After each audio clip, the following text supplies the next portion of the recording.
Welcome back, everyone. Welcome back to another weekend edition of the PiGosaur Monday number 8. I'm, of course, your side VIP with you. I'm joined by these amazing players, the people in the chat, and by my plushies as well. And oh my god, it is an amazing day to wake up here. We wake up bright and early here to what? To the new patch being live on the live servers. Let's go. The PTR is behind us. The patch is live. Not just that, but we have a new and old map pool once again. It is so good here to be back. So refreshing, papi. Oh my god. And here we go. We're jumping right on in and spawning in the bottom right hand corner of Neon Violet Square. It has been years. It has been years since this map has been in the map pool. Oh my god. I cannot wait to dive back in. We have the red Protoss player from the land of the Americas representing Root Gaming. It is a creature. And spawning in the top left-hand corner, we have, I believe, the Argentinian Terran player, the yellow Terran. It is Quito. And first things first, if you're in the chat, predictions are open. Place your bets on who you think will claim the series. Best of luck. Best of luck in the chat. I already see it's yes, pachinko. It's time to get your pachinko going, papi. Let's go. What are we talking about? Well, if you have not, or if you're maybe a little bit newer to the StarCraft scene, if you're a little bit newer to the competitive nature of StarCraft, you would not know this map was in the map pool back in 2017. 2017, that is a year after, or almost 2 years after Legacy, because it was 2017 into 2018, pre-COVID era of StarCraft, and we have pachinko. Let's go. Let's go. There are there's a reason why it's called Neon Violet Square of all things. Fun fact, these are all individual squares that your units do kind of roll between, so we can play some pachinko, can make movement between the center of the map very awkward. You can of course knock down the rocks, but this can definitely congest things up when it comes to your army movement, so you do have to be careful. Likewise, we have our natural, not just the natural, we have it in base pocket as well. Let's go. We have a pocket base, no gold or anything like that. Bearing in mind as well, and if you notice, we do have a pocket base, but it is less valuable than normal. Only 4 patches. Only 4 patches here instead of your usual 6 patches instead. So there is a pocket base, there are 2 gases, but there is less minerals than normal. So it is not as valuable as a typical standard pocket expansion. Regardless, very defendable on 3 bases. Coming into the natural, there is a ramp, there is a choke point here on the right hand side, but still all in the same direction. So it is relatively easy to turtle up on 3 bases. Is relatively easy to turtle on up here. Likewise, we have the gold. We have the gold here in the center of the map. I mean, both sides have their own gold bases. Is of course quite exposed. There's no kind of natural defense for this. It's very wide open. There is high ground and a cliff face right next to the gold base as well, so it can be abused in multiple different ways. But before we do get into that, we do have our first skirmish here, and all the pachinko back.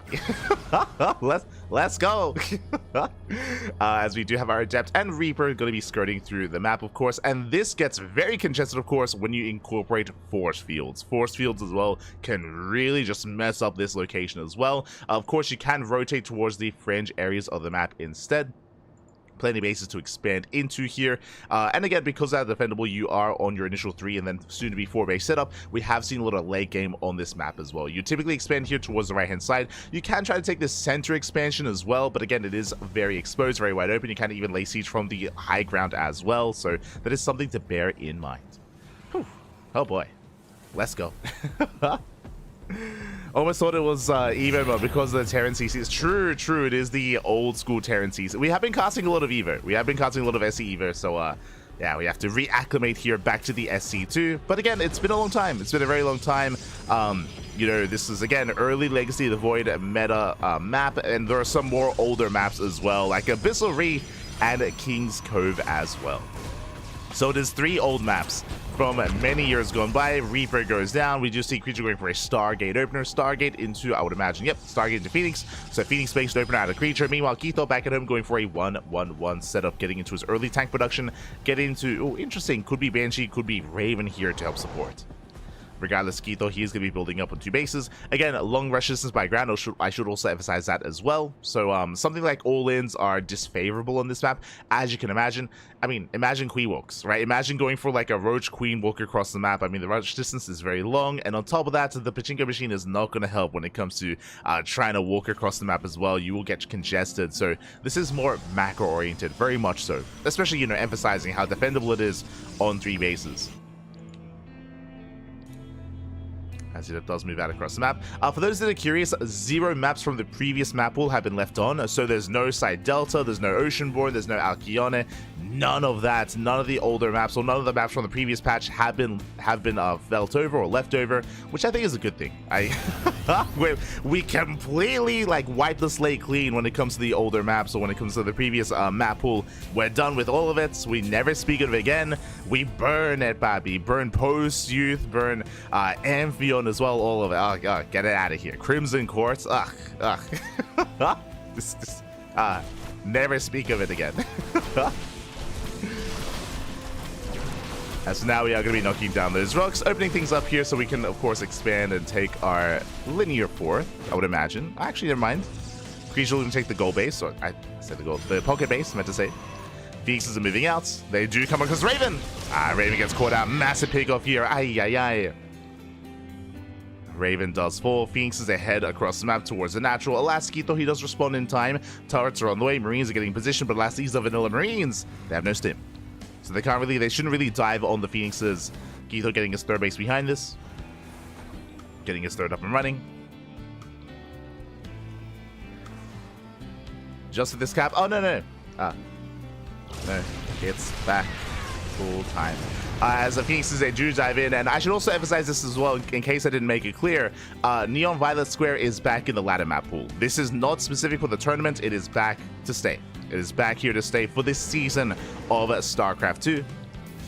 As I was mentioning before, they have gotten rid of completely the previous map pool. They've added the new maps from the PTR and old maps like Neon Violet Square.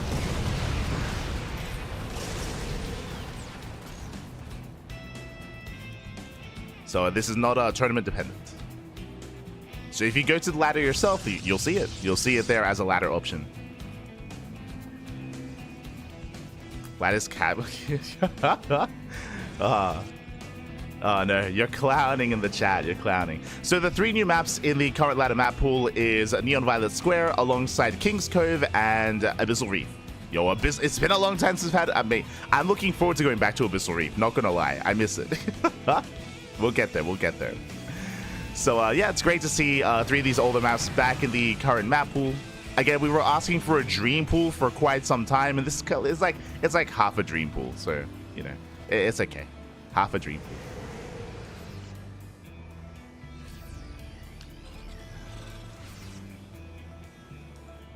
I guess a third of a dream pool, since it's 9 maps and only 3 of them are old. So we'll settle for a third of the dream pool.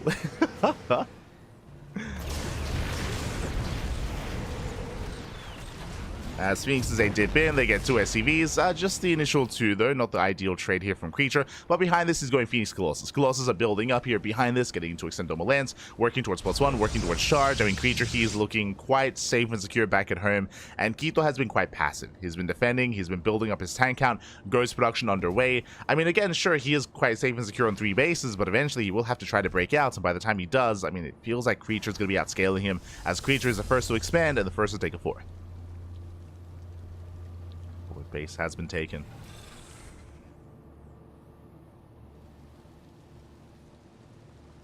Why King's Cove? King's Cove is an odd one, definitely. It's a little bit odd as a map choice. I wonder what the rationale was behind those maps. Part of me feels like Abyssal Reef and Neon Violet Square, they make sense when it comes to larger macro maps, because that is something that we have been lacking a little bit here. Longer rush distance, you know, more bases as well, wider, I should say, more exposed or wider open in the center. At least here for Neon Violet Square. Less so for Abyssal Reef, as there are more kind of cliff faces and more attack paths. There's a lot to get into, and I'm sure we will be casting some Abyssal Reef and some King's Cove throughout the tournament. I'm sure we will get there. I'll be honest, I would not be surprised if some of those maps are more popular than the current new maps. I'll be like, mate, people are going to be playing more on Neon Violet Square than they would be on like El Dorado or even Whispers of Gold. Yeah, I can see Whispers of Gold being vetoed quite often, to be honest. They also name changed Snowpiercer. It is no longer called Snowpiercer. It's called Frontline instead, or something, or like, sorry, Frostline. That's it. For some reason, I don't know why they name changed, but sure. Is Frostline now. As Creature is going to be the first to move out. Da Pachinko. The warp in. No, oh god. Okay, we're good. As the army does get through, pushing it towards the natural. And Quito, he's somewhat set up for this. He does have a wall of turrets on the way. He has a handful of tanks, but they are spread out between these bases. And I still feel like it's going to be a tough hold here for Quito. He has, in a sense, been left behind. Is heavily supply blocked as well. Oh no, now's not the time. Brutal supply block here for Quito. He's got 2 depots on the way. Nothing is being built. And a creature is soon to push in. Just waiting for those additional Archons. Storm is done, so he's got Storm, he's got Colossus. It's not going to be easy breaking through that initial depot wall, but I mean, he's got the pieces for it. Yeah, Will of the Tanks breaks on through, gets on top of the tank line. The army's out position, massive storms. Oh my god. The storms a zone back the ByuN. And creature is snowballing out of control from here, breaking into the natural base. And more storms behind this. And Lasquito just can't really stop this kind of army. Even if he protects his 4th base, he can just push into the main. He's just going for the tanks. He's going for the tanks. GG gets called, and creature takes game number 1. GG. Creature does take the first game. Again, coming into this, creature is the heavy favorites, but a shout out to Quito, of course, for competing here and for being able to experience some of the new old maps once again. And we'll see what we get into here in game number 2. I'm curious if we go for another older map. Again, like Abyssal Reef and Neon Violet Square were some of the more popular maps in the previous map pool, so I would not be surprised if we embrace those more often than not. Would not be surprised. King's Cove, maybe less so, but we'll see. We'll see. Here we go. So we are getting ready here for that second game. After this series, we'll go over the brackets. After the series, we'll go over the brackets and we'll catch up on all the upcoming matches and where we are headed from here. We'll get there. We'll get there. We will get there. I also appreciate that, especially because they have reintroduced Neon Violet Square, that now we have like another like pink map. Do appreciate it. We have a little bit of variety when it comes to the color palettes. Let's go. More than we used to. Oh, okay. We have game number 2 here. We're going to be loading into Frostline. And again, Frostline is Snowpiercer. Fun fact, Abyssal Reef was in the map pool for SEO number 1. Yes, that was back in, what, 2017? Abyssal Reef, infamously, I feel like was in the map pool for a very long time. Let me just double check that. Abyssal Reef Wikipedia.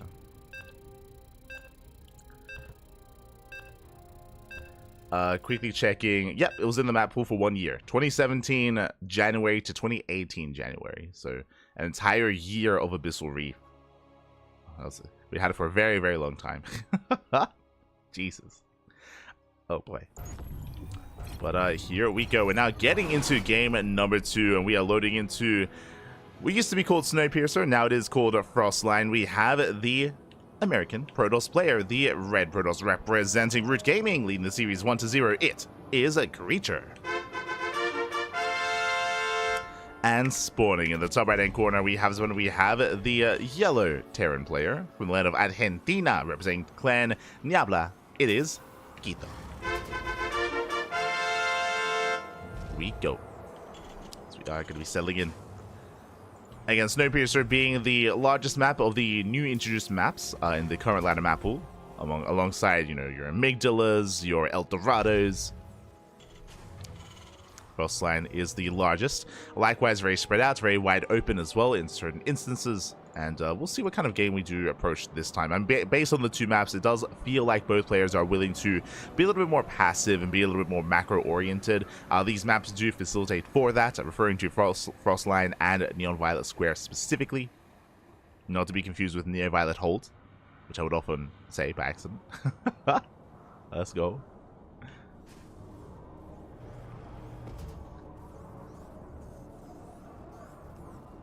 So we do move out. So far, it is going to be double gas. Double gas open out to Quito, going for a faster factory. Meanwhile, back at home, creature just going for a gate cyber into Nexus. Standard opener from our Protoss. Again, something just a little bit more tech-heavy here from Geetho.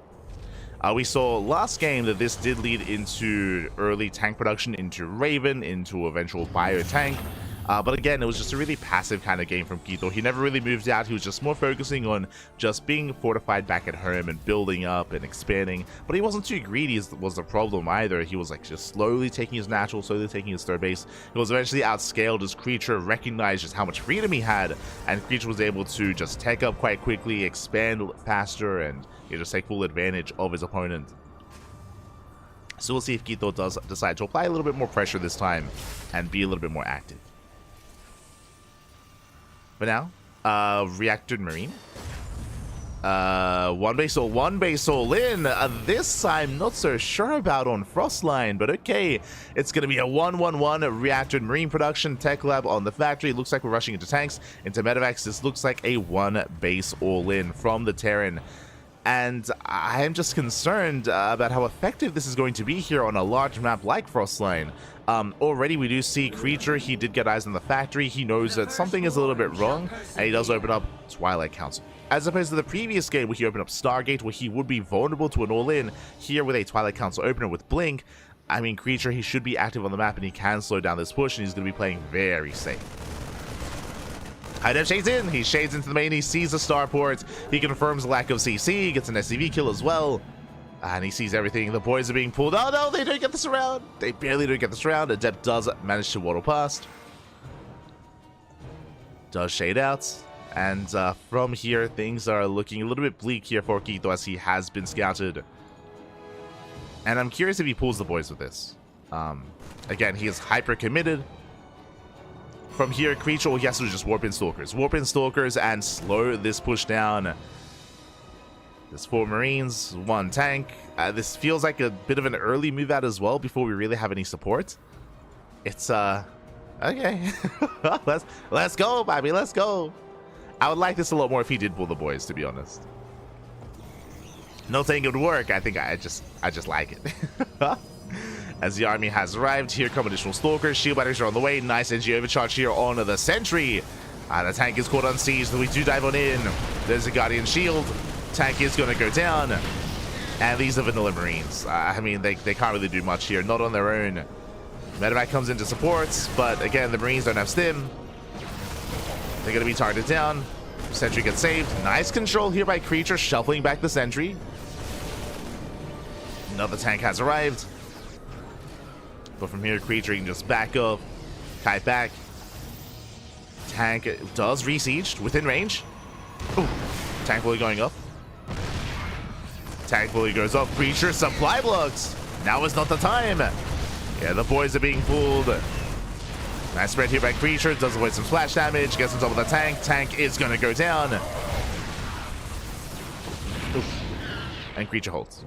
Creature holds behind this. Again, it was a one base all in. It was a one base all in. There's no expansion. There's no macroing out of this. There's nothing else here for Geetho. And now Creature can counterattack. Behind this, Blink is done. Blink just out finishing. Creature moving out. Catching out Marines. And Geetho, he's trying to get a CC on low ground. That's a bold move. That should not finish. No shot. Forces a cancel. Geetho is stuck on one base. Trying to build up. Has a tank so he can defend his main at least. Never mind. Bold move at a Creature. He does blink in. Does get the tank. But he should be cleaned up. Like these Stalkers, it was an ambitious move. Did get the tank, but yeah, he's running out of steam here.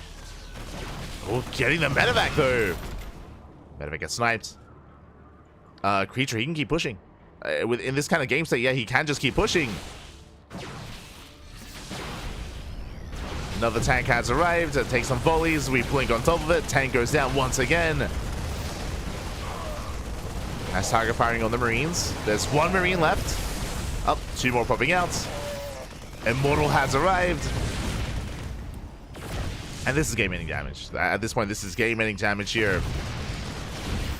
He thought he can maybe take down the Stalkers, true.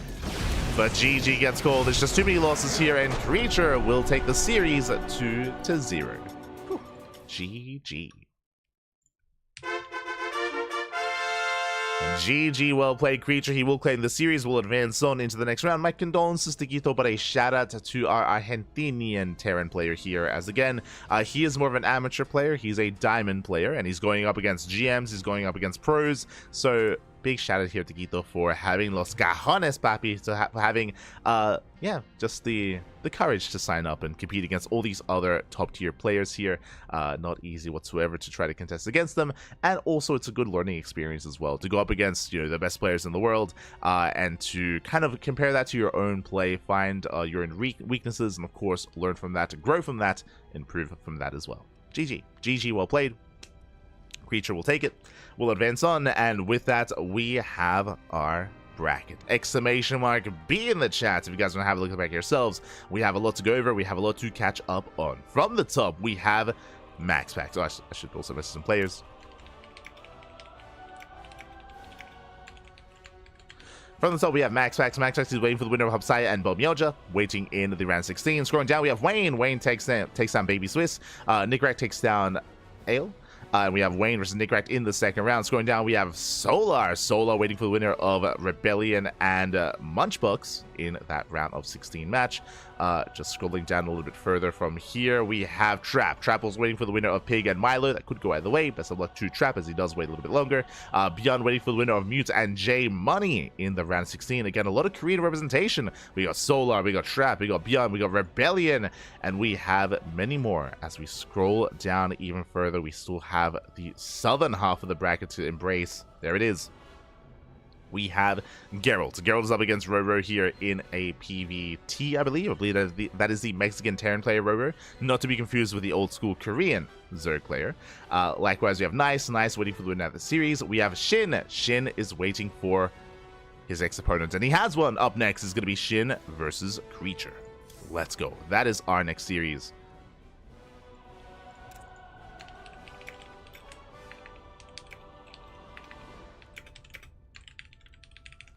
As I just slip into some DMs and make sure I don't get behind. And then at the very bottom of the bracket, we have Honmono. Honmono takes down his opponent Tatagiba 2-0, and does advance on a face-off against Creature in the Creator in the next round.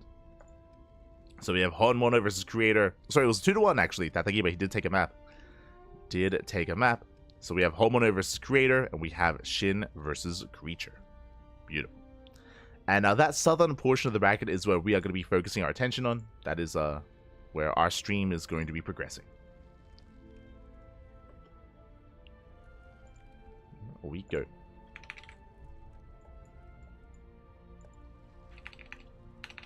Sure, and SHIN. Beautiful. Just need a moment to set things up.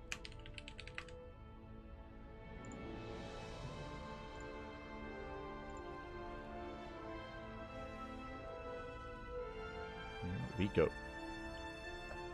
So that is our next series. SHIN versus Creature is going to be up next on the channel. Best of luck. And scrolling on over, we have... just catching up with the chat. Just catching up. Is Amygdala really a map? It is. It is. Of course. We've been casting it for months. People loved Abyssal. I mean, true. Abyssal Reef was near and dear to many of our hearts.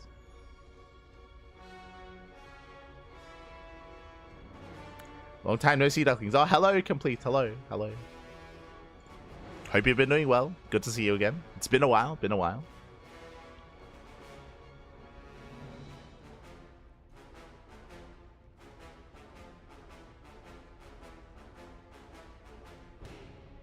See in the chat.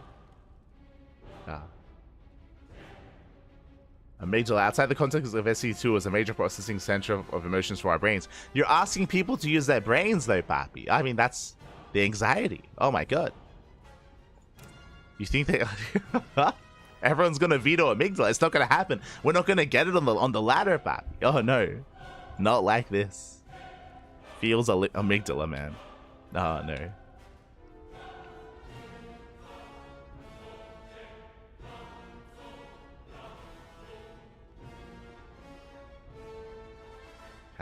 Catching up. Oh yeah, GG, well played, Keith. Well played.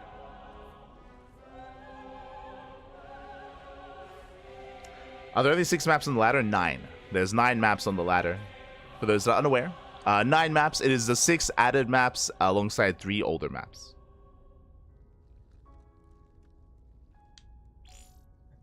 So 9 maps on the ladder.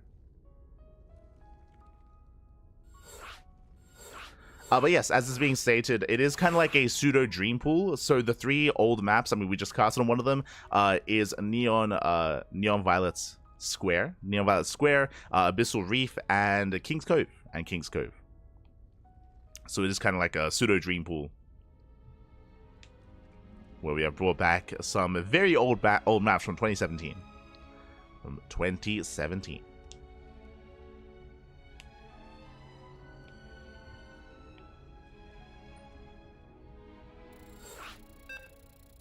Chopped off the surface of the earth for a few months. Ah, okay. Hope you're okay. Hope you're doing well. Good to see you again.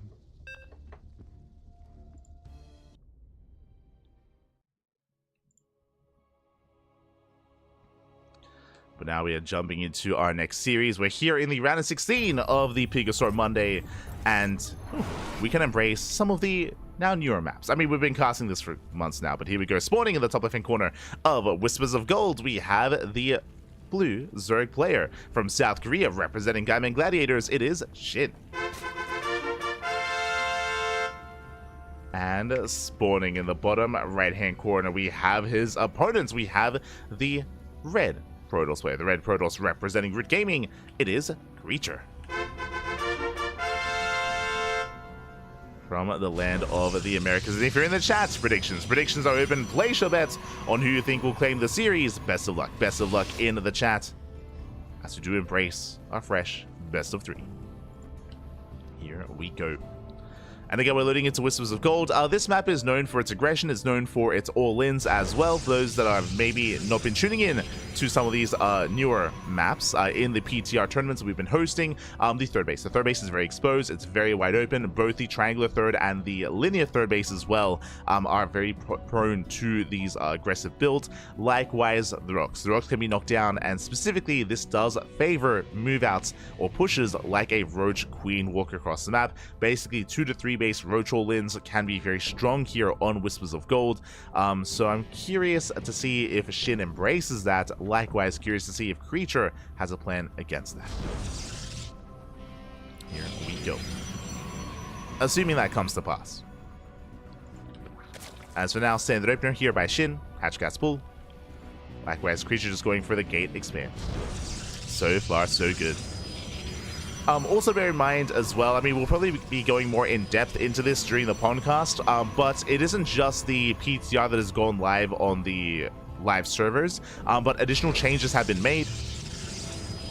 Specifically, the activation range for the shield battery has increased from 10 to 12, so that is going to allow it to be a little bit more effective. Sorry, I said shield battery. The activation range for the energy overcharge has been increased from 10 to 12. Now in the live version, so that does mean that basically it has longer reach for units that it can actually give energy to for the ability. Likewise, they have removed the Thor change, which I think is a good thing. If you remember, that was one of the most critical changes that we had when it came to going over the new patch and the new patch notes as well. It just didn't make any sense. And likewise, given the feedback that ESL has gotten, even a lot of the Terran players felt like it didn't make any sense either. It was just a really weird change that they tried to push through. But the Thor change has since been reverted. Quickly going over what were some of the other changes that were made. They increased the size of the Ultra again, and they increased the size of the Mothership again. The rationale for that was a little bit different though, not necessarily balance related, but more like power related. Did want to just make them larger once again to kind of signify how much they can impact the game and how powerful they are. So they have, the unit sizes have been changed in the most recent update.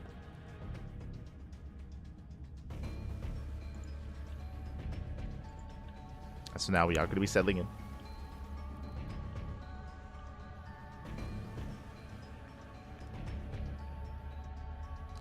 As for now, SHIN is just taking his third base, just happily joining on up and settling in.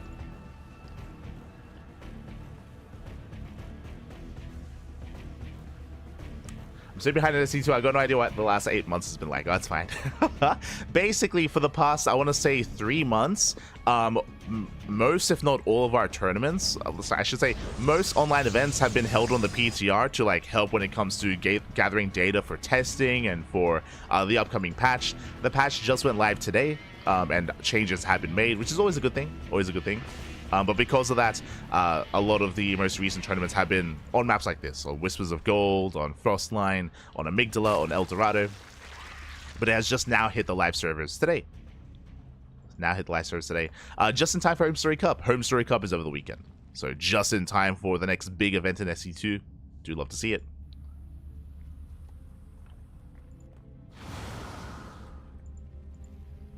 As Oracles, they do rotate over, they do hit the third. So far, the Queens are keeping up. So far, no major damage here to the third base. Likewise, Link, they get eyes on the third base as well. So far, Creature is holding. Do have our safety Roachworn on the way from SHIN.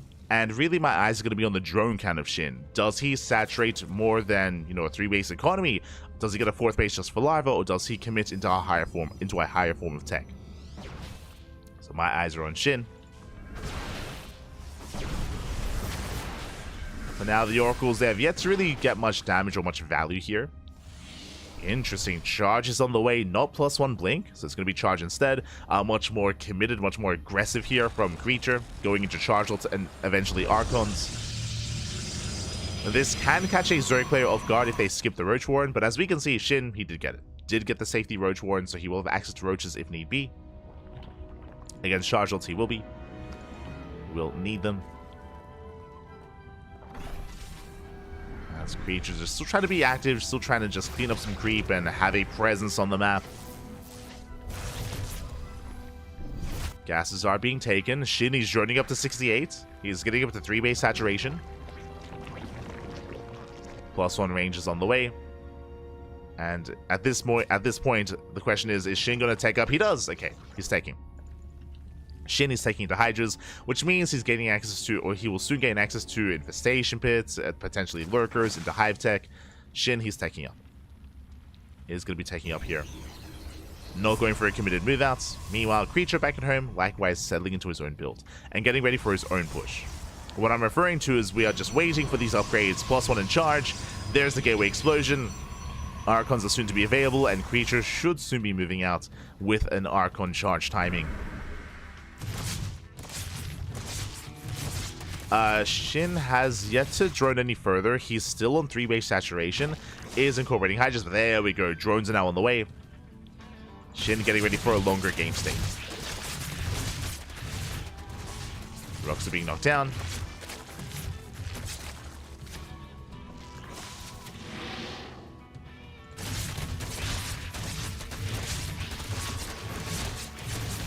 SHIN just gaining map control, spreading all of his creep.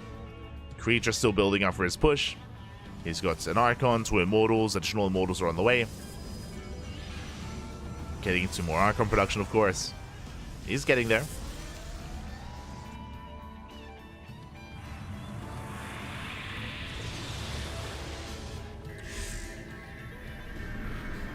Also, another benefit here of the NG overcharge is just how many stasis traps we do have. We've seen just fields of stasis traps throughout the course of the PTR, and we should be seeing that here as well.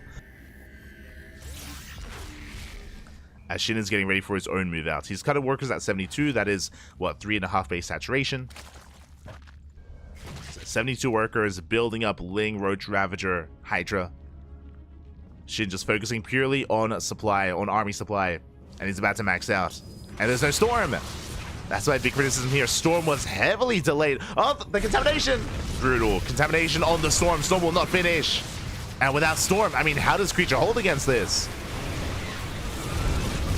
Again, I'd assume the Creature was going to be the aggressor, but no, he's been slowly expanding, slowly getting a 4th base. The 4th is going to be denied. And Storm is still halfway done. Yeah, SHIN pushing through, knocks down the 4th, and he can just keep going from here. And without any splash damage, I mean, there's nothing to be scared of. There's nothing to hold him back. Rotating over towards the natural. Knocks down the gateway. Can pick up the Archons from here. Yeah, he gets 1, he gets 2. Oh, the Wiles! Oh my god, the Wiles connect. The final Archon goes down. Zealots, they are trickling in, but the Hydras, they stutter step forward, and the Immortals are exposed. Speaking of, is going for them. Gets one, gets two, there's 3 Immortals left. Only 3 Immortals, and yeah, he cannot hold from here. Creature is going to be overwhelmed. I mean, we spoke earlier about how difficult it can be to defend your either triangular third or your linear third base. I mean, we see that here. Oof. As we do see SHIN running out of steam a little bit here, but it looks like it's still going to be enough to break the third. GG gets called, and SHIN takes game number 1. GG. SHIN does take a lead in the series. And not bad here, not bad. Again, he was building up towards that kind of 72 worker mass Roach Hydra move out. When it comes to creature, if you recall, when he chose to go into Charge or Archon, I assumed he was going to be going for an earlier move out, but he didn't. Charge finished up, +1 finished up, and instead he was being more passive, more defensive, getting into a 4th base, getting into a mortal, and he did delay his storm. He did delay his splash damage. As a result, by the time he never got into it. He never really got into it in time. So yeah, kind of an interesting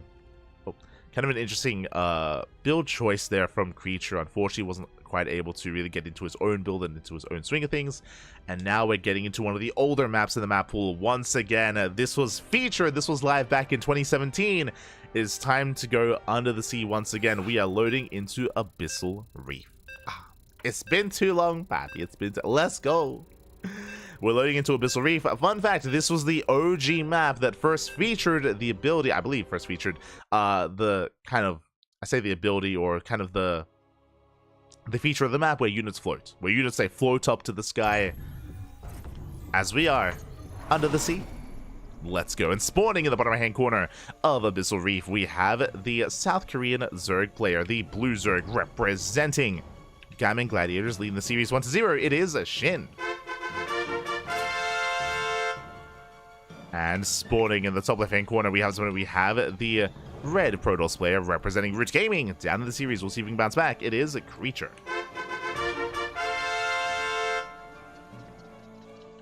Here we go. Here we go. So we are going to be settling in. SHIN getting his natural. Is going to be taking his natural base here. And again, it's great to be in Abyssal Reef once again. We had this map for so long in the ladder map pool back in the day. We did kind of get sick of it for a while, true. But some of the big features of this map, of course, is a very defendable natural. You can see here a very narrow choke point and ramp coming into the natural base, so defending on 2 bases can be very easy, is what I will say. Going into your third over here, it is a little bit more exposed. The attack path, or the attack kind of arc that you have, is a little bit larger, but in general here, because your natural is so safe and secure, you can just focus your attention here at the third base, and you should be able to defend against aggression as well. The rush distance by ground is relatively long, so we should not be seeing all-ins on this map. Not too many of them, I should say. Can be very difficult to actually make that work and make that happen. Some of the other big features, of course, being the rocks in the center, the cliff faces as well, do make these certain siege lines available to you.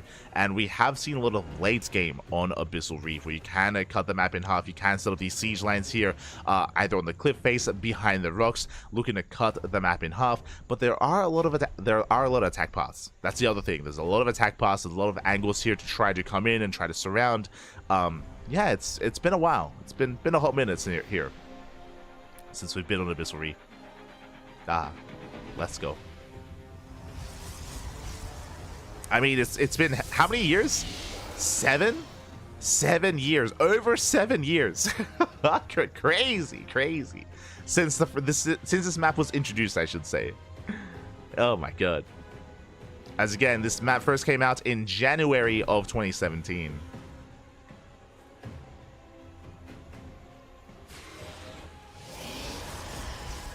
So we are moving out.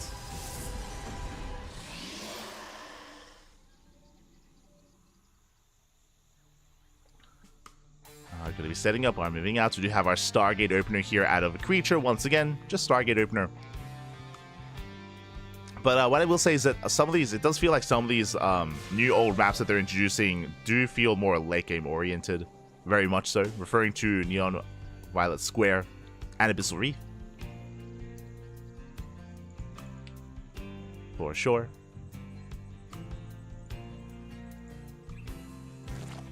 And I'll be honest, I can't wait to play on them again. It's been far too long. I look forward to it. This creature does get across the map. We'll threaten the shade towards the main. Shouldn't commit to the shade though. Okay, Queens are keeping up.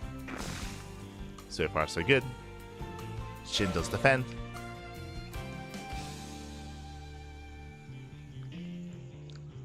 Likewise, there's the first Oracle moving out.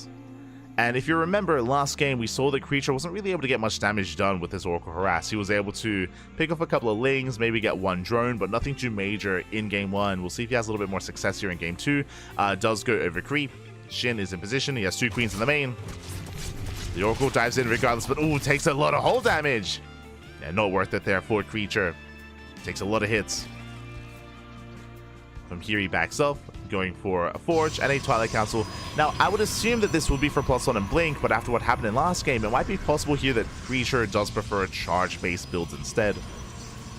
So we'll see which one he goes for, either charge or Blink.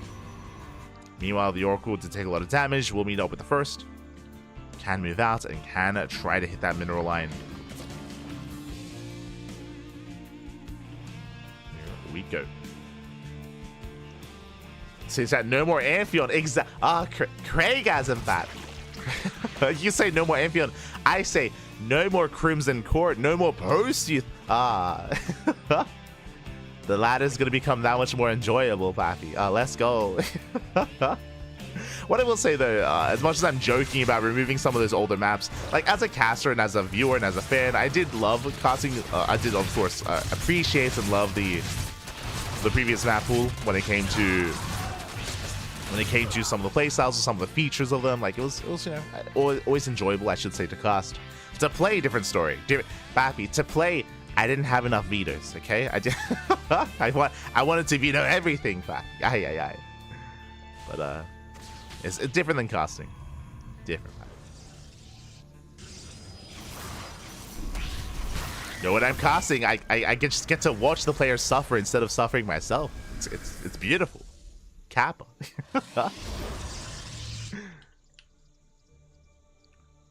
As Shin, he does poke in, does pull away. Luhidi's lost tab has lost a couple of drones here and there. 3 workers have fallen. Interesting.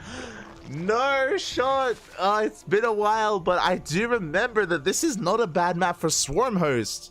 Infestation Bit gets thrown down. Is Shin willing to embrace Swarm Host play? Now, the reason why I say Swarm Host is because of how many different attack paths there are, how many different cliff faces there are, especially these rocks here as well.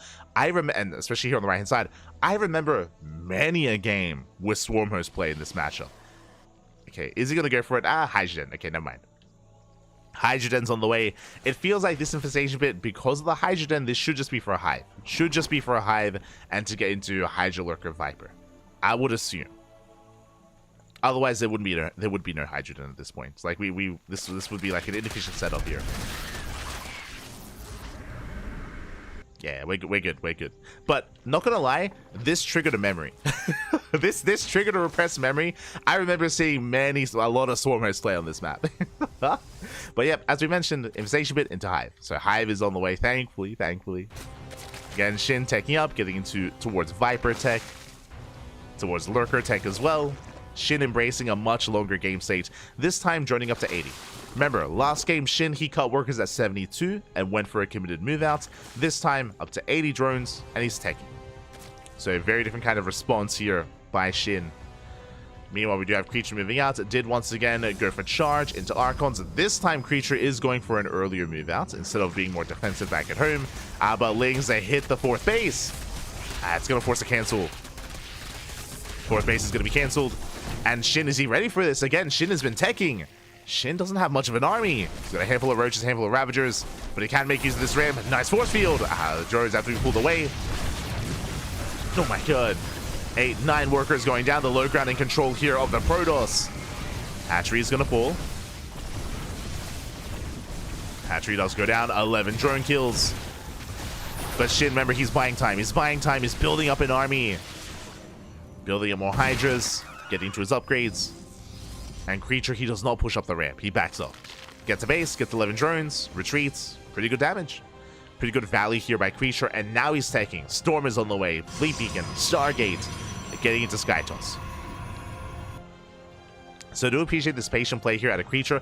I would like Creature's position if he had a fourth. Remember, the fourth base was cancelled. Like, it was a brutal position or a brutal moment here, but the fourth base was denied. If it wasn't for that, if he was getting into a 4-base economy, then Creature, he'd be looking so good right now, but he has to rebuild the fourth expansion. He still doesn't have the most ideal economy to actually afford and get into Skytoss, so Shin is still very much so in this. Very much so. Getting to his lurkers. Lurkers are building up.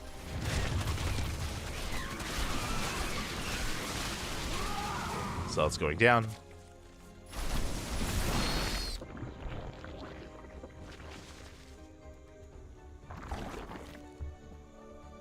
Lunge Hydras, let's go. Yo, the other change is I mean, one, if you've been watching the PTR, you would know that Lunge Hydras aren't really much of a factor. As you can see here, they're not even researched. Now, I guess we have some time to talk about it. The reason why in the PTR we very rarely saw the Hydra Hive upgrade, I think we saw it twice in like the 3 months of casting the PTR. I think we saw it twice by Dark, and even then we rarely saw it actually used in game. The reason for it is because when you get into Hive tech, by the time you get to this stage of the game, Hydras aren't really what you want. Lurkers are what you want, right? You want a more lurker-based composition. So most of your Hydras are morphing into lurkers, and most of your gas you're spending on the lurker upgrades. As you can see here, Shin, he doesn't have spare gas. Like Shin, he's just now building up a kind of a bank here as he's getting to his lurker upgrades. Like the Hydra upgrade, which is the Frenzy, it's not valuable enough here to prioritize over lurker tech. So that's why it's a very rare upgrade, at least currently in the meta. As Shin does push forward. Oh, so far Storm will zone him back. A couple of bars will connect. And now that we're getting to Skytoss, Shin, he has to go into Spire tech. So again, we're transitioning out of Hydra into Spire. So that's kind of like the biggest criticism of the Hydra upgrade, is that the Hydra upgrade just is really, it feels misplaced. Because by the time you get into Hive, you want Lurkers, and by the time your opponent gets into Skytoss, you don't want Hydras anymore. You want Spire tech, right? So it's a very odd upgrade. As Shin is going to be dancing with the army, trading. Ooh. So far trading well, getting on top of the base. The base, ooh, is going to go down. One more volley. Yeah, Nexus falls. Army charges in within lurker range. Oh my god, the lurkers ain't pop up. They shut down the Zealous. Massive storms on the army. But the vials do connect. And Shin, even though he's being forced back, he got what he wanted. What did he want? The fourth. The fourth base went down. That's what's important. From here, he has to fall back. Spire is almost done. The ground army did crumble for the most part. Lurkers are morphing in. And then from here, we can get into Corruptor tech. Oh, at the same time, we do have Creature trying to come in for a run-by. Or drop even. Making his way towards the bases. More lurkers morphing in.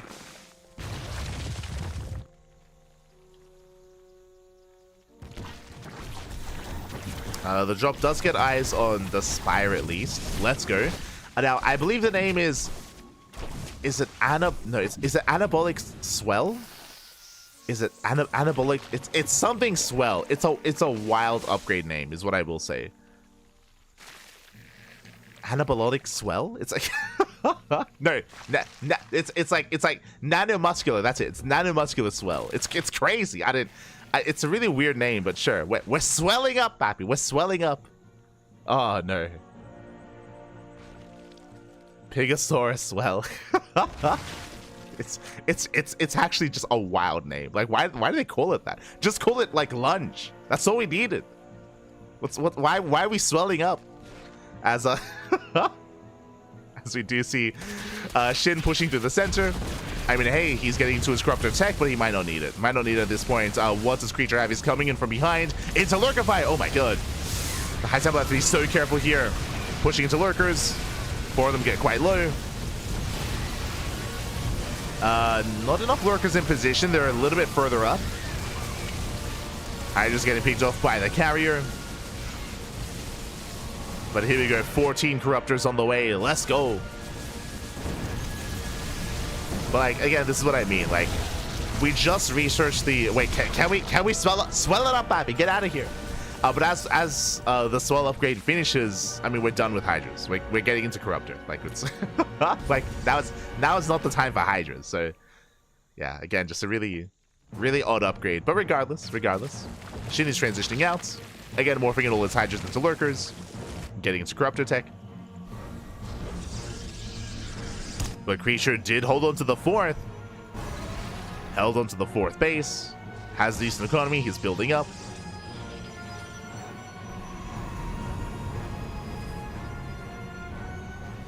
Who is Creature? New player. Creature is an old school player. So Creature, he was more active back in like 2016, 2017. Like, I mean, I say that Creature, he's an active NA player, especially more back in the day, in earlier years of Legacy of the Void. Did retire and did go on hiatus for a couple of years, and did relatively recently come back to the game. I want to say around the start of the year, maybe like mid 2023. Ish, like Creature started being active again. So yeah, it's really cool to see him come back to the game. And on top of that, he's also being more active because he is actually going to be competing in a couple of weeks in Cheeseadelphia. Cheeseadelphia is an offline event in the Americas, and Creature will be a part of that. Is putting in the work, is of course practicing, getting ready for the LAN event in the Americas. So good to have him back. Good to have him back.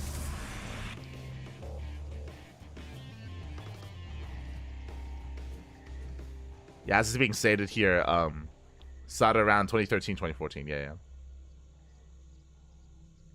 He's not new, not good enough. No, he's he retired. He retired for a long time. He retired, then he came back recently. But good to have him back.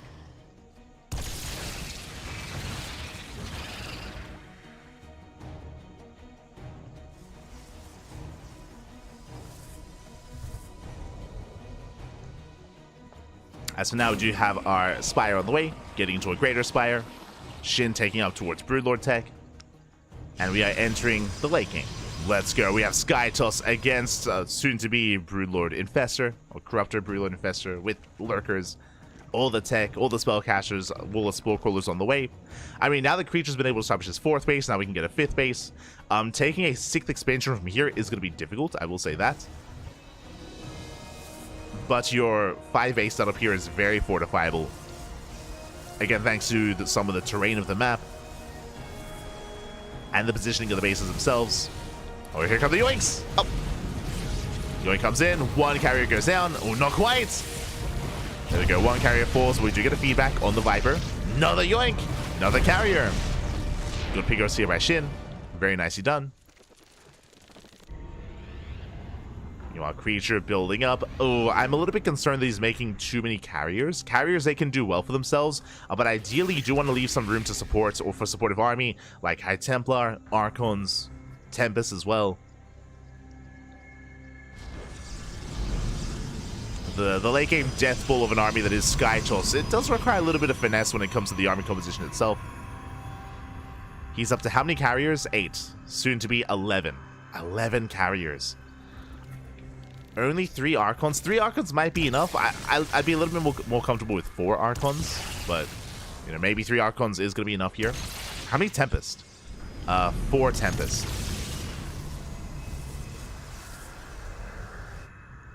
As Bailings, they waddle in. No bailing speed, but they're waddling. Oh no! Okay, Creature does react in time. Does pull away. Does pull away. 5 probes so far. But yeah, the low Archon count is a little bit concerning to me, as we're getting to more carrier. Of course, where there are less Archons, there are more High Templar. I mean, that's a lot of Storm. Like, let's be honest here. That's Jesus. That's 8 High Templar with plenty of Storms. So it feels like Creature, he's more reliant on that. He's more reliant to zone with his Storms instead.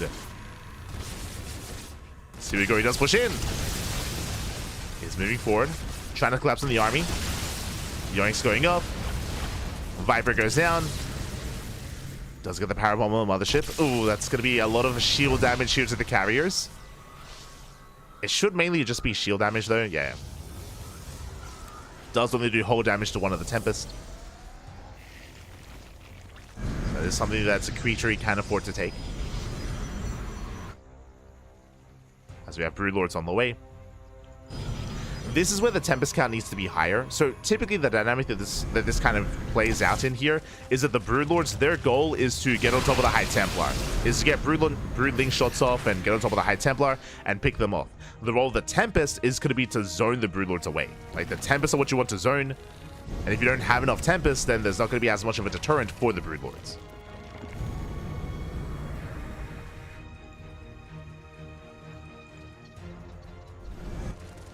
Because if the High Templar go down, then the High Templar and the Archons go down, then the Corruptors have free reign. So, like, each kind of unit here has its own role to play. When it's up against this army. And a lot of this for creature is just protecting the High Templar. Keeping them safe.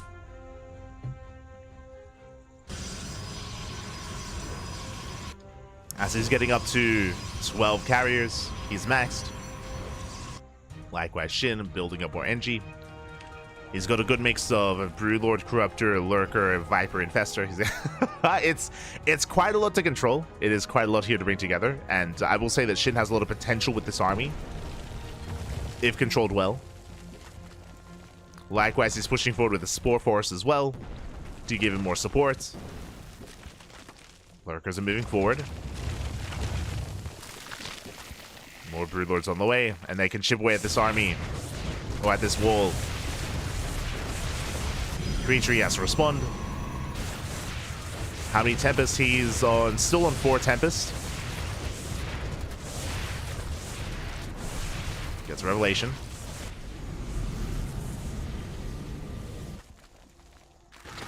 Creature moving in.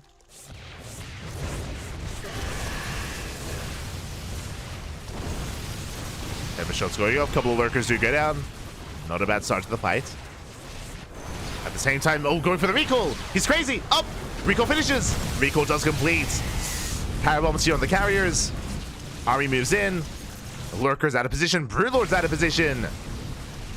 The powerbomb does some damage, but the bases are going to go down. They get massive recall. And without these Broodlords, the Corruptors, they cannot engage. The Broodlords, they have to come back home. The Spores are repositioning. Bases are going down. Mothership's being rebuilt. Remember, a creature, he can always recall back home. He has a second recall. Spores are trying to go up the ramp. Emphasis on trying. So far, good trades here from creature. Infestor's coming in. SHIN's on the hunt. I feel like we have to recall at this point.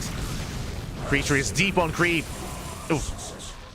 Get some mothership. The feedbacks. Neural into feedback. He has to get out of here. He has to get out. Oh my god. Corruptor tried to have in. Archons are holding strong. Yeah, mass neural here on the carrier. 4 carriers going down. There's a recall. Creature gets the hell out of here, but not before losing 4 carriers. Whew. Does recall away. And he is rebuilding his Tempest, thankfully. Getting back into Tempest production. Meanwhile, creature, he held onto his bases. But SHIN is pushing in. SHIN keeps going. He still has an army to work with. And creature's not ready for this. Creature needs more time. But I love the neural into feedback. That was so good. From SHIN. Sharking around with those Infestors. Broodlords, they take down the most important mining base here. Once again, the neural. Up! He feedbacks. Oh, he tries to feedback at least. Doesn't quite get the High Templar. Broodlords are exposed. Corruptors, they dive in. Yeah, they collapse on the army. Oh, storms are going up. Carriers are going down. The Neurals. Oh my god. Barely a Neural here on the carrier. And the Skytos army crumbles. Yeah, just barely not enough on the ground. Tempest full carrier as well. Plenty of Corruptors left over. And they can always morph into Broodlords. As they take down the final Tempest. From here he gets out. I'm loving the Changeling wall as well. trying to look down the army. Broodlords, they take down the base. Nexus Force, GG gets called, and SHIN will take the game 2-0. We'll take the series 2-0 and advance on to the next round. GG. Oh my god. GG, well played. A very intense couple of minutes there, a couple of moments towards the end of the game. Again, I love the recall from Creature, recalling across the map, killing 2 bases, and actually trading very well against the Spores and the Infestors. But I do think it took a little bit too long to recall back home. If you remember, he lost 4 carriers before he recalled. He lost 4 carriers. He also lost a couple of High Templar as well, so it did look like he stuck around a little bit too long before recalling, bled out too much, and then immediately SHIN counterattacked. SHIN just counterattacked, made sure he was able to strike before Creature recovered from those losses. And GG. GG, well played. Creature just barely was not ready for that, and SHIN does advance on. SHIN advances on into the next round where he has his next opponent, and let's find out who that is. Whew. Let's go. But again, shout out to Creature for holding his own and for bringing it to the late game against SHIN. Very nice. And again, best of luck to Creature in the upcoming Cheeseadelphia, as it is going to be right around the corner. Best of luck as we catch up on the bracket, and for the most part, it looks like we're getting into the quarterfinals. Okay, from the very bottom here, we have Creator. Creator takes down Home Auto 2-1, went all the way to the ace match, but Creator is up against SHIN in the quarterfinals. Heading on over, we have Geralt. Geralt takes down Nice 2-0. ByuN takes down Mute 2-0, and we have ByuN versus Geralt in the other quarterfinals match. Scrolling up a little bit further here, we have Trap. Trap takes down Pig 2-0. Rebellion? Wait. Hold up. Wait, what just happened? Ah, I see. Never mind. I was in shock seeing Rebellion's name. Solar didn't show. Solar did not compete. Rebellion, he gets a walkover over Solar. Rebellion advanced on to face off against Trap in the next round.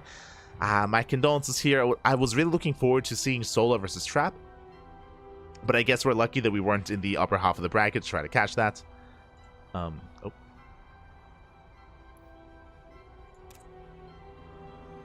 Yeah, I guess we were a little bit fortunate there. But Rebellion versus Trap is about to get underway. That's going to be a PvP, and then we have the upper matches underway. We have Wayne waiting for the winner of MaxPax and Bomioja. So the upper half of the bracket is a little bit delayed. We are focusing on the lower half of the bracket. You know what's up next? SHIN versus Creator.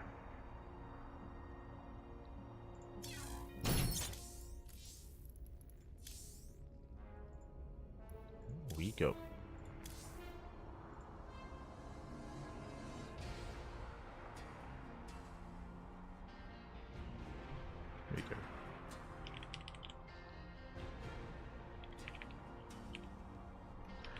Here we go as we are getting into our next series. The vetoes are underway.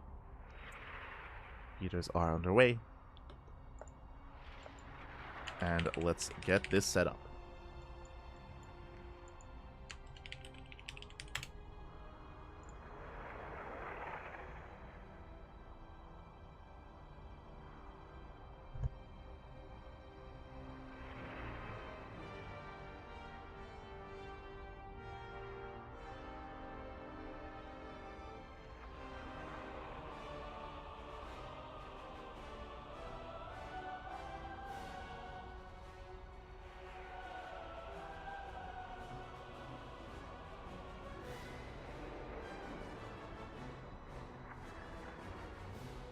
Sorry, just setting up here. So it's going to be another ZVP. Vita's underway, so we're going to be going on a short break. We should be going on a short break here, just catching up. Did SHIN be Creator? Creature. SHIN to a Creature. SHIN. There we go. Looks like Pig is maybe looking for a series. He might be joining us. Pig might be joining us here as we are setting up. Just catching up in the chat.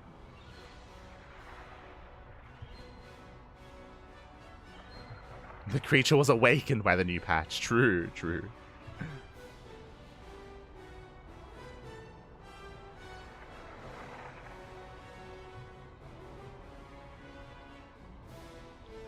But yeah, until then, we're going to be going on that short break. When we come back, we will have our next series. We'll have the quarterfinals, and we'll be following that into the lower semifinals. That is the plan.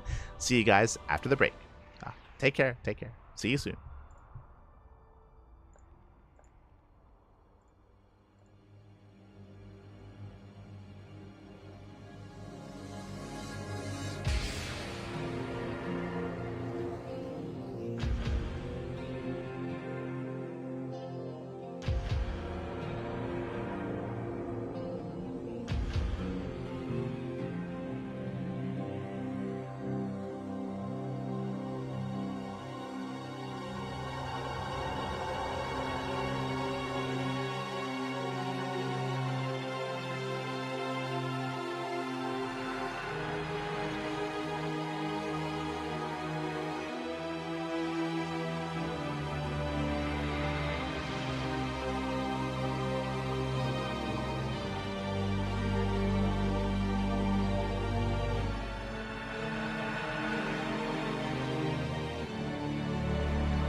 and welcome back, everyone. Welcome back to the quarterfinals. The quarterfinals of the PiGosaur Monday number 8.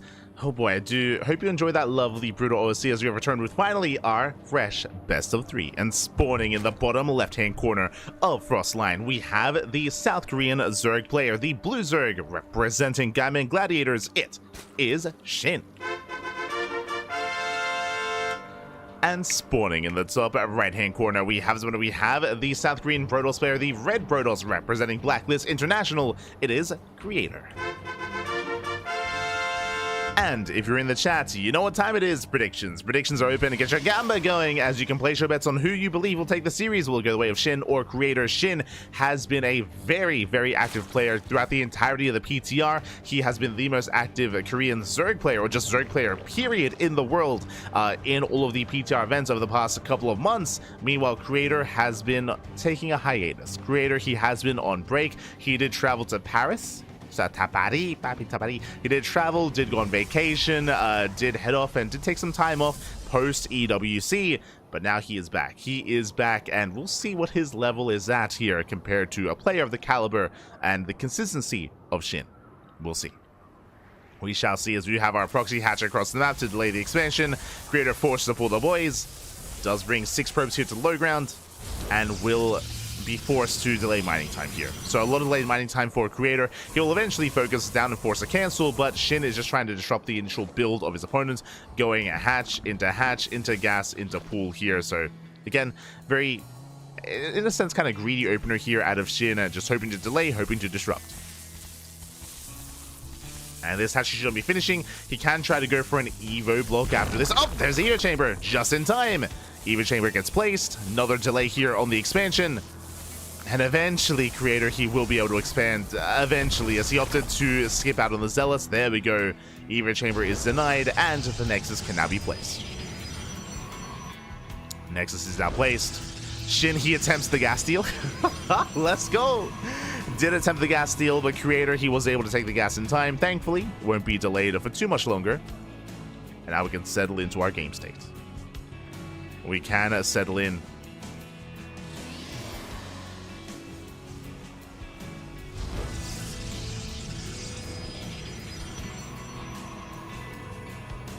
Go. As our players for now are just going to be settling into their game states. Jordan gets hunted down. Back at home, SHIN just securing himself, getting into link speed, pulling out of gas, so SHIN, he's not rushing to an early Roach Warren or an early Lair. It's just going to be link speed into droning. Meanwhile, Creator, he does follow this up with an aggressive tech choice, going for a Twilight Council, not for a Stargate. Okay, bold move here by Creator. We're going for the Twilight Council. With this, he can take into either Glaive Adepts or Dark Templar. He has options. Does have options. Robo is on the way.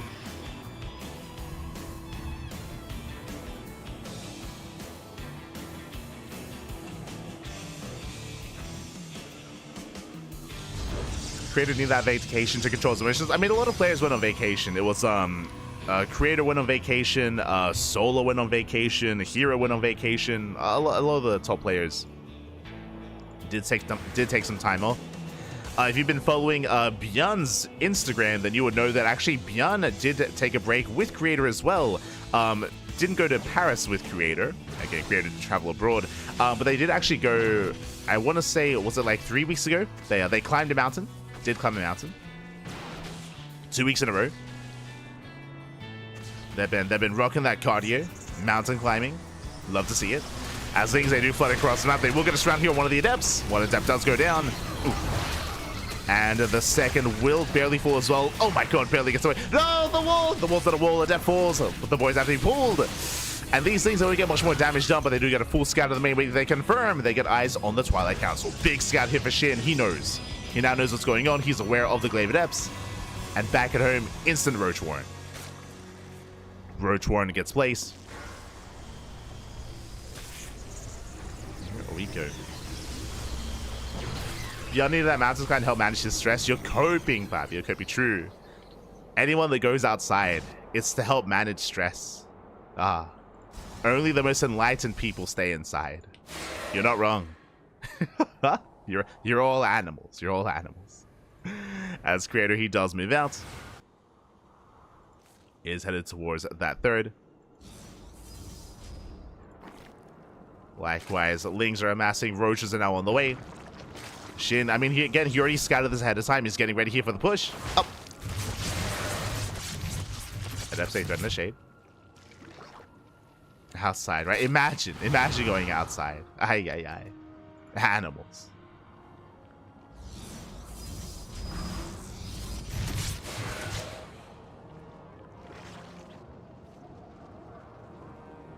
And so far, Shin is keeping up. Behind this, creator is expanding. Again, he is not all in. Is that turned into transition? But last Shin, likewise, building up Roach Ravager enough to counterattack after this defense. Speaking of Lings, they do move out across the map. Shin, he's going for the third. Thankfully, creator, he has some units to defend. He has 2 sentries, a shield battery, and an adept. He should be okay. Lings, they confirm the expansion.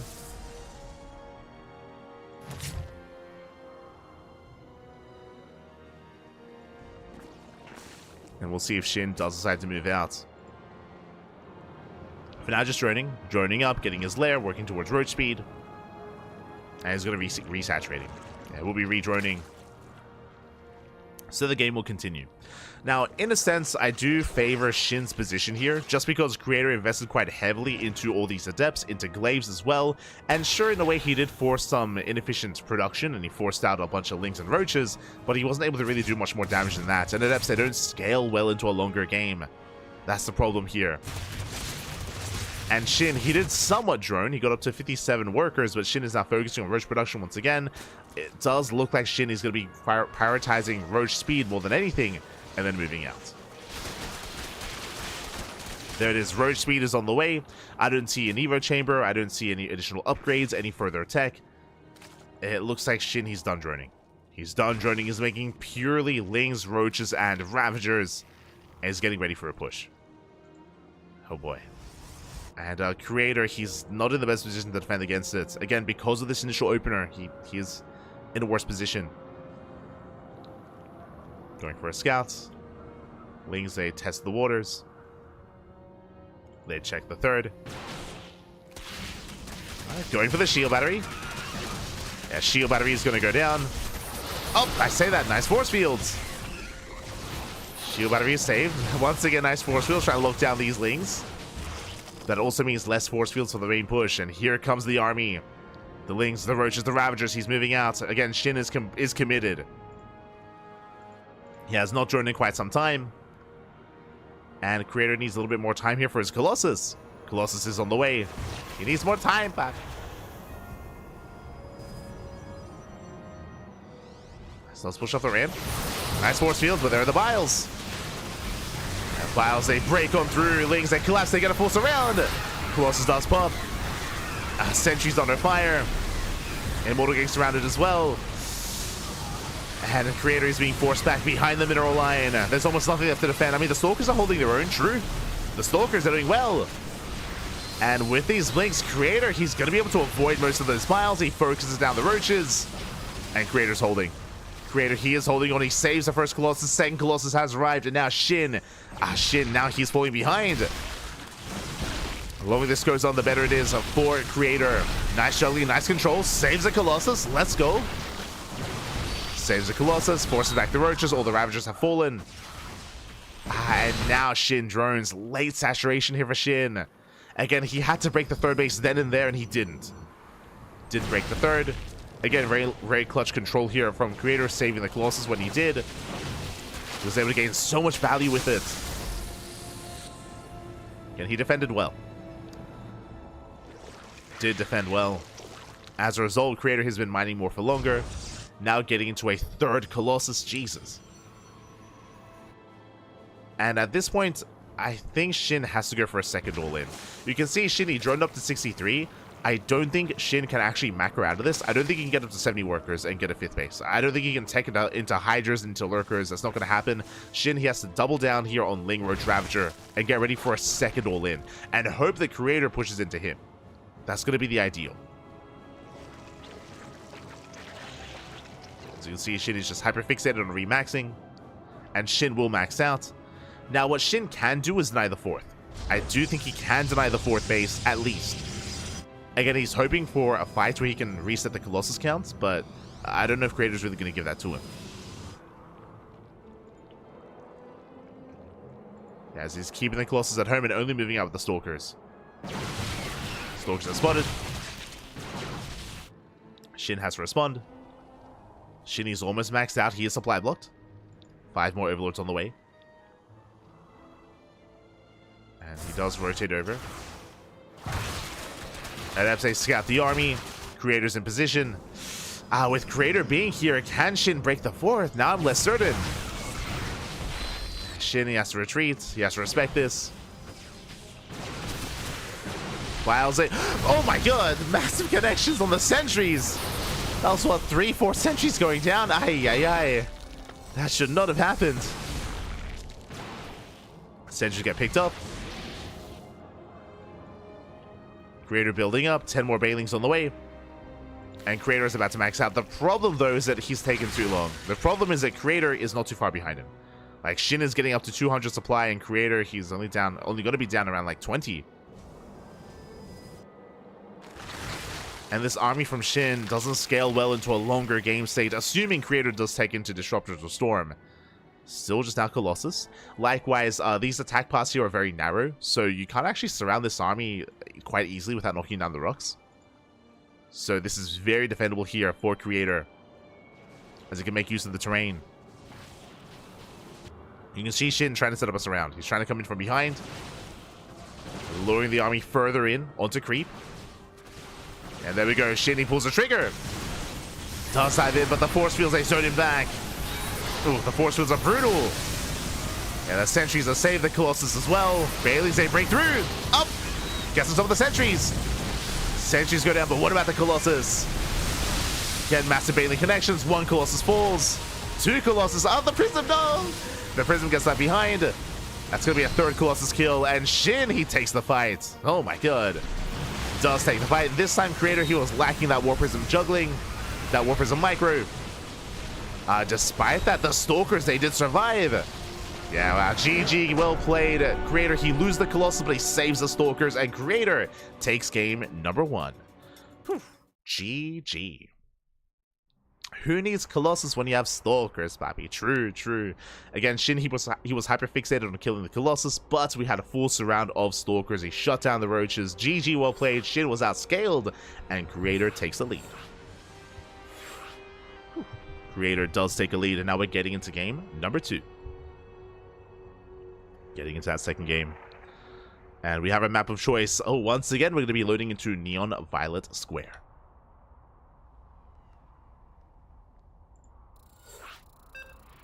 Here we go.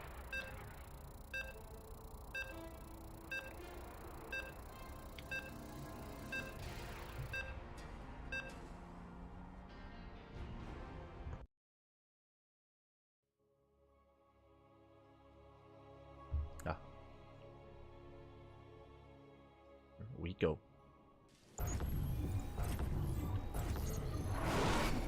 So we are getting here into our second game, and we'll see if we can force the ace match, as spawning in the bottom left-hand corner of Neon Violet Square, we have the South Korean Zerg player. The blue Zerg representing Diamond Gladiators, it is SHIN. And spawning in the top left-hand corner, we have the red Protoss player from South Korea representing Blacklist International. It is Creator. Here we go. And again, welcome one and all once again to an older map from the map pool. This map was in the map pool back in 2017, so it's been many, many years since we have been able to embrace Neon Violet Square. And welcome to the Pachinko machine. Let's go. As we are able to embrace one of the now larger maps in the map pool. Do love to see it. Some of the big features of Neon Violet Square is, of course, oh my god, this SHIN is rushing for the gold. He's rushing into the gold base. Let's go, the gold base has been taken. And from here, I would imagine SHIN may try to go for an all-in. I mean, again, it's kind of awkward to commit to all-ins on this map. I was mentioning earlier about the longer rushes by ground. Likewise, the rocks that have to be knocked down, or trying to work your way through the pachinko machine as well, and hoping to avoid engagements with your opponent. There is also a very secure 3-base setup as well. That's also the downside here, is trying to all-in on this map. Usually when you all-in, ideally you would try to break an exposed third, but I'm assuming the creator will take the pocket 3rd base instead. Like just a very safe 3-base setup here for creator with that pocket. But now he scouts, he looks for a proxy hatchery, confirms that there is none, and gets his own nexus. You can see creator, he scouts across the map, confirms that there is no hatchery here. So something is wrong, something is amiss. Creator, I'm sure, will piece it together. As workers do transfer, goal base is saturated. Have I seen a Terran player Gangnam on this map? Maybe. I think I have. I think I have seen like a Gangnam Terran like 4x on this map, right? Potentially. Because the goal base isn't too far away from the main. Like you can, I feel like you can get away with it. But I mean, but it is very exposed. It's been too long. It's been far too. I can't remember.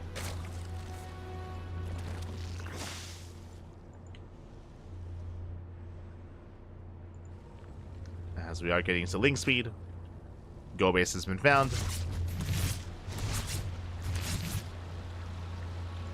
Back at home, it's going to be a Stargate open for creator. I mean, at least creator is aware of the gold now. And we'll see if he can try to pull SHIN apart. SHIN is taking another expansion. SHIN has pulled out of gas, so no roaches. No roaches for SHIN. It's purely Ling. It's going to be purely Ling here.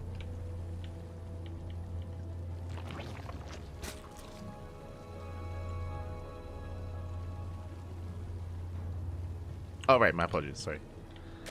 My apologies for the incorrect score on screen. I think I just moved the names over, so I do apologize.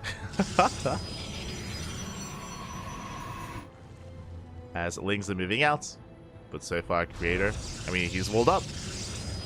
He's looking solid. He's got his gateway, he's got his pylon. He's looking quite secure here. Lings, they poke in, they're going for the adept. And do we have enough of room for another wall? We barely do, in a sense. Lings, they will get the adept though. Stalker coming in from behind. There we go, we have the full wall. And creator holds. Creator does hold. Lings are forced back. SHIN joining up. I mean, so far SHIN's goal base has not been harassed. It's not been punished here. So SHIN, coming into the mid game, he's going to snowball out of control. He has so many minerals to work with. So many minerals. Now here we go. Now we have the Roach Warren.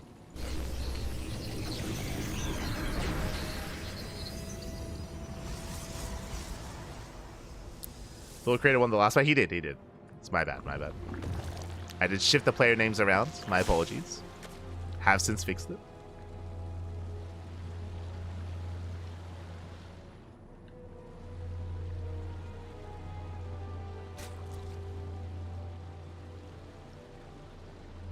Here we go.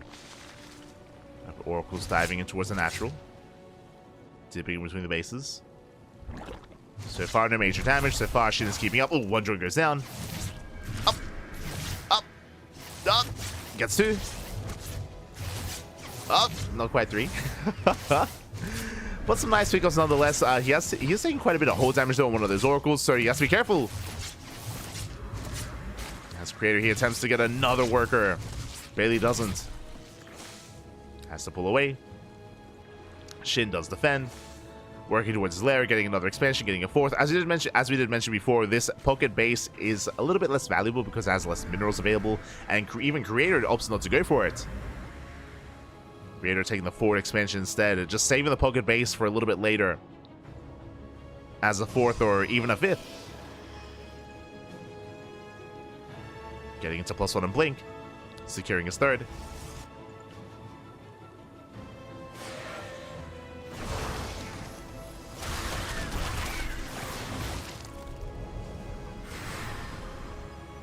Contestant disqualified if using warp gate. True. Illegal, papi. Illegal. Ay. How dare he?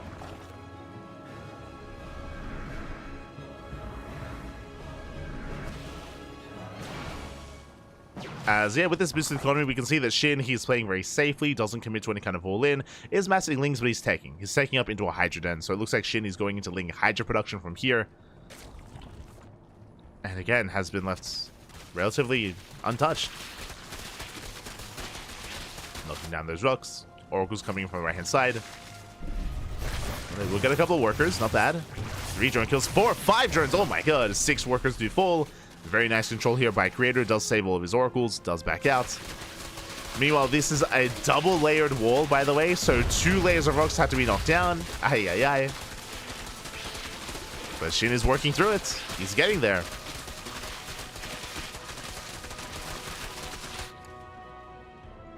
Getting to Hydra production. Likewise, Creator has not gone for the low ground 4th, is going for the pocket base instead. Interesting. Is going for the pocket. Oracle's that back in. Jesus, getting another 7 drones. Jesus. Finally, damage is being done, but is it too late? Because SHIN is pushing. SHIN is pushing. He's done droning. He's cutting workers here at 65. Building up a Ling Hydra. A couple of Ravagers to support. Plus on range. It should finish up by the time the army gets across the map. And Creator does confirm. Does confirm the army. What does he have to work with? Getting into immortal production. The Bay is delayed, so late Colossus, as opposed to the previous game. So no splash damage. There is a stasis trap though. Stasis goes off. Massive connection. Yeah, beautiful stasis here on the Lings. Hydras to get behind the mineral line. Stalkers are holding their own. SHIN falling back. Taking a little bit slow here. Hoping to go for the Nexus. Getting a couple of Stalkers. Stalkers are getting picked up. Army falls back. Stasis runs out. He's started stepping in. And that's a lot of Stalker kills already. And he wants the Immortal. He does target it down. The Immortal falls. No War Prison to juggle back. Disruptors are on the way. Oh my god. Going into Disruptors, but GG gets called. Creator gets called with his pants down. And SHIN takes game number 2, tying up the series 1-1. GG. We are going to the ace match. Again, Creator instead, he was getting a 4th base. He was delaying his Robotech, delaying his splash damage, feeling safe and secure. Alas, SHIN was able to snowball out of control. He was losing some drones, but he wasn't replacing them. SHIN, he did not replace those workers. He lost them. He let them fall by the wayside. He was already building up towards his move out, towards his push, and he hit like a truck. And with that, GG, well played. We're going all the way to the ace match here. We're going to be loading into one of the newer maps instead, taking a break from Neo Violet Square into Whispers of Gold. Oh boy. Meanwhile, do we have any other updates that are going on? Looks like we do. We have the upper semifinals already underway. Trap takes down Rebellion 2-0. MaxPax takes down Wayne 2-1. Went to the ace match. Shout out to Wayne. I was not expecting that. But Wayne did take a map off of MaxPax, and I believe MaxPax versus Trap is currently mid-series. We are focusing on our series, though. Again, it's going to be SHIN versus Creator into ByuN, into the finals. So we have 2 more matches after this one. 2 more series left to go after we wrap up SHIN versus Creator. And once again, I mean, this shouldn't be a surprise to you. This is something we're used to when it comes to these online cups. But SHIN is the last remaining Zerg player in the brackets. We still have 2 other Protoss, and of course, ByuN repping Terran in the semifinals. We'll see if we can get a Zerg player in the semis, or if we get purely PvPs and PvTs. We are here to find out. Are here to find out.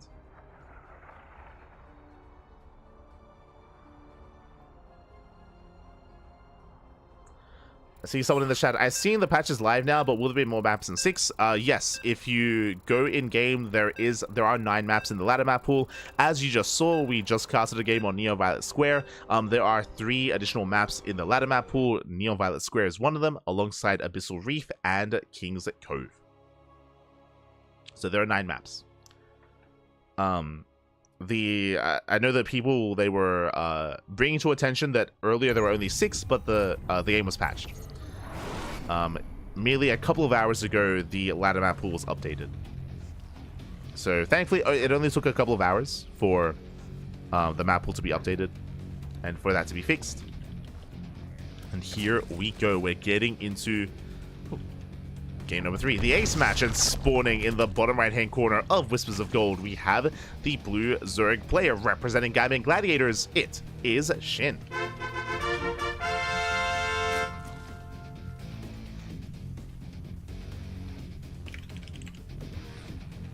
And spawning in the top left-hand corner, we have the South Korean Protoss player, the red Protoss, representing Blacklist International. It is Creator. We go.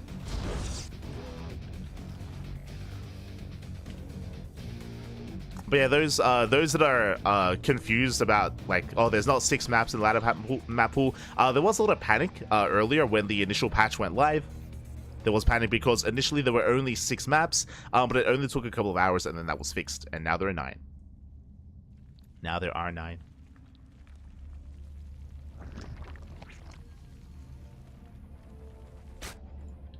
Hopefully that's been posted to Reddit. I know that it is a little bit easier to like to have outcry when something goes wrong, not when something goes right. So I would imagine that a lot of people don't know that that's been fixed. It's just the nature of things. There are 9 maps.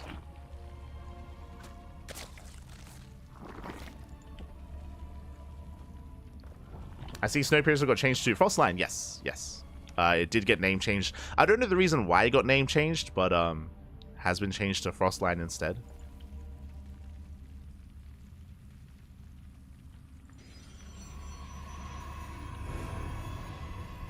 As for now, we are going to be settling in. So far, was a 15-15 here by SHIN, just settling in, or at least the initial extractor trick. Getting to his natural. Likewise, Creator going for a gate expanded Cybercore. Welcome one and all, of course, to Whispers of Gold. This is a much shorter rush distance by ground map, much shorter, much more aggressive because of that. We have an exposed third base as well. The triangular third and the linear third as well can be much more difficult to defend and hold on to. But we'll see if SHIN does embrace a Roach move out. If you remember, earlier we casted SHIN on this map against Creature, and SHIN did go for a more macro-oriented build. He built up towards Roach Hydra, went up to 72 workers, and then moved out on 4 bases. So SHIN went for a later move out and later aggression. And we'll see what he goes for this time, as he's going for his third. Meanwhile, back at home, Stargate opener by Creator. It is going Stargate into Oracle, into a standard game.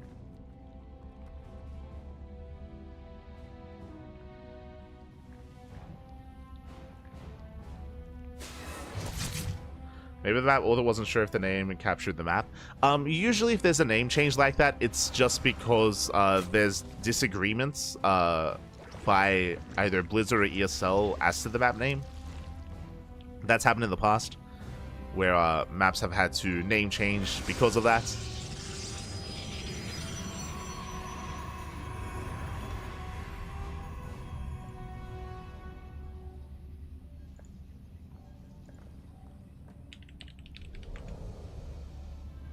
Am I thinking of Blackpink as one of them?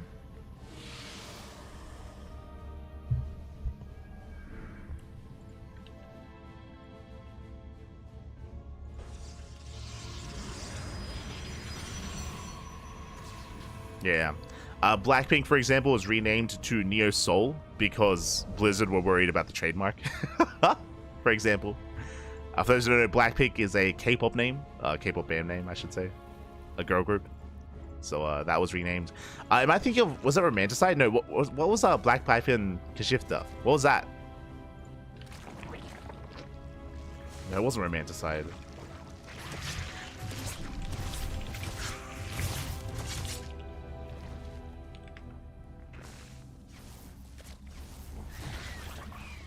wasn't Backwater.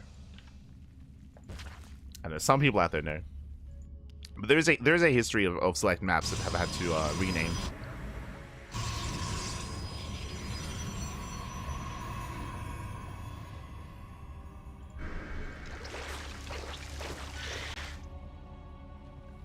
For the time being, though, we are settling in. So far as SHIN joining up, saturating his bases. Do have our tech follow-up here for Creator, going for a robo follow-up. This is a little bit old school. Okay, I haven't seen Creator embrace this in quite some time, but this is a very Creator build. So basically what Creator is doing is that he is delaying his Twilight Council, delaying his Forge, delaying his upgrades in favor of a faster Robo. This typically leads into a faster Bay, into faster Colossus production. Oh, actually, my apologies. He's going for a Prism initially? What are we going for? That's a lot of Adepts early on. Yeah, extra Adepts were warped in. These are vanilla Adepts, bear that in mind. Yep, here comes a Prism. Prism's moving out. A very unique build here from Creator. Basically what happened, because Creator he skipped tech, it means he has extra Adepts to work with here. Did commit a little bit harder with extra warp-ins. Moving out with 8 Adepts. Hoping to try to catch him with his pants down. Does move out. Behind this, Prism is on the way to reinforce. To harass across the map, going into delayed Forge and delayed Twilight Council.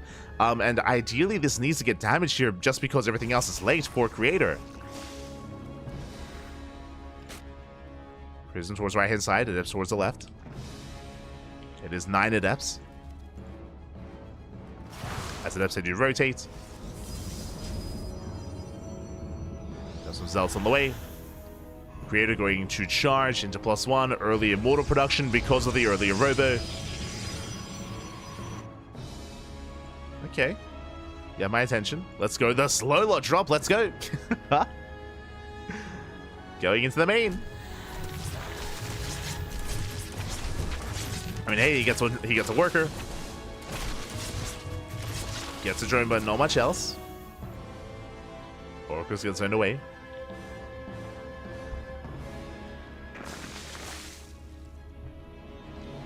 But yeah, this is just a really kind of odd build here from Creator, and I'm a little bit concerned for him. Because of that, he's lacking many upgrades. They're still on the way, and SHIN, he responds with Hive. He's going for the Hive, rushing into a Hydrogen, getting his 4th base saturated. SHIN taking an economic lead. So far, keeping up with the Zealots. And it means that Creator, he can't really be active on the map with any kind of meaningful army yet, without that Storm at least. Storm is halfway done. SHIN, he's safe at home, he's able to drone up.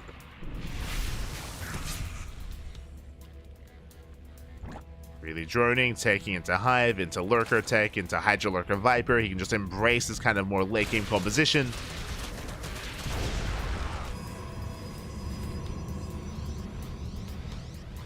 Likewise, Creator also building up. Is hyper-fixated here on a massive Immortal-based army. He's going to have a lot of Immortals. That I can't say. But that's soon to be 5 Immortals. Jesus. With his army. Our Lurker's going to be ready for this, though.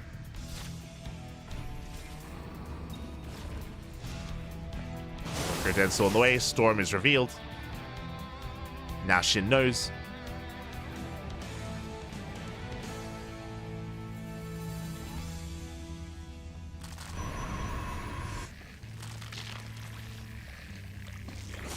There we go, Lurkers are on the way, so it looks like he will be able to get there. Meanwhile, Creator actually defending instead and turtling up and teching. He's taking into a Stargate and into a Fleet Beacon. So Creator taking a more defensive route here, throwing down a wall of stasis traps, Immortals, Archon, Storm. Which means SHIN is free to max. SHIN, he is free to max out and move out. Now, breaking this position is not going to be easy. True. There's going to be a lot of storms. Likewise, this linear 4th base is going to be a little bit awkward to push into. Likewise, a lot of stasis traps. Lings, they try to collapse in. Ooh, massive storm. Nice force fields. Yeah, the Lings melt. The Lurkers have arrived. They have Lurker range. They are pushing towards the expansion. Likewise, things are set up for a surround. Oof. Even Lurkers on the high ground. That's so much free damage. No major pickups yet, but the Immortals are getting low. From here, SHIN reinforcing is investing into I'm gonna call it Frenzy. Into Frenzy. Lurkers pushing in. Getting on top of the Nexus. Nexus is going to go down. A bit of a slow assault, but the Nexus will fall. Nice pickup. And SHIN dives in. Oh. Leads out a Lurker. Lurker goes down. Takes a Storm to the face. Archons are picked up. Another Stormy on the Hydras. And this is all that SHIN needs to do. Just take down the fourth. Deny the fourth base. Rotate. Deny the fourth base again. Over and over again. SHIN doesn't have to break the third. Meanwhile, carrier production has begun. SHIN, I believe, is in the dark. He doesn't know. Needs Aspire production. Aspire tech. Storm's popping up. Ooh. That's a cancel on the fourth. We see the lunge in and then out. Let's go. I do like the visual of the lunge. That I will say. I like the visual of it.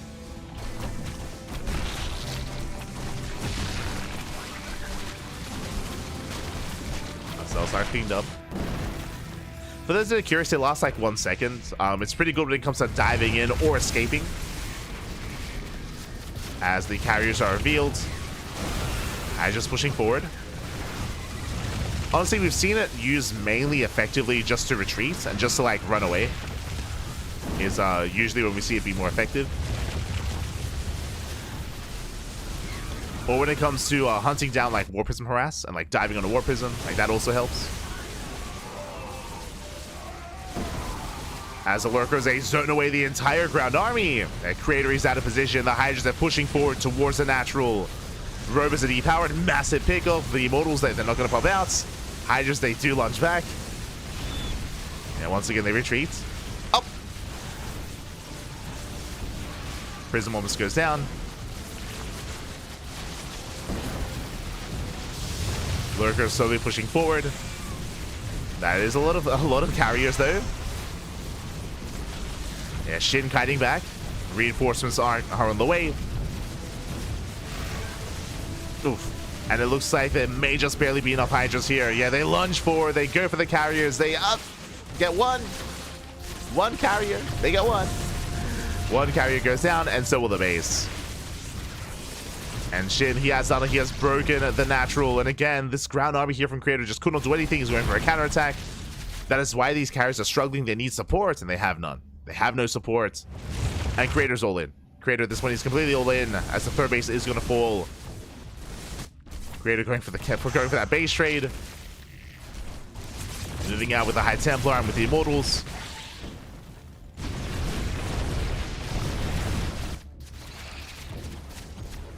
Carriers are trying to pick off some of these Hydras or even reinforcements. Likewise, SHIN losing some of his own bases. Getting the final Nexus. Ooh, flanking Storm. Oh, High Templar goes down. And these Hydras have to get the hell out of here. Yeah, they have to get out. They're all going to be cleaned up. And as the Hydras go down, we have Corruptors on the way. Corruptors are amassing. Again, Hydras are not what you want here against Mass Carrier like this. But Corruptors, they can hold their own. Corruptors are on the way. And Creator, he is just running out of army at this point. Does take down the expansion. Gets the hatchery. SHIN's still in a 3-base economy. Carriers moving in. It is 9 carriers though. Jesus, that's a lot of carrier. Can Creator win the game with this army? It's possible. Especially as he catches like one straight Hydra, one straight Corruptor.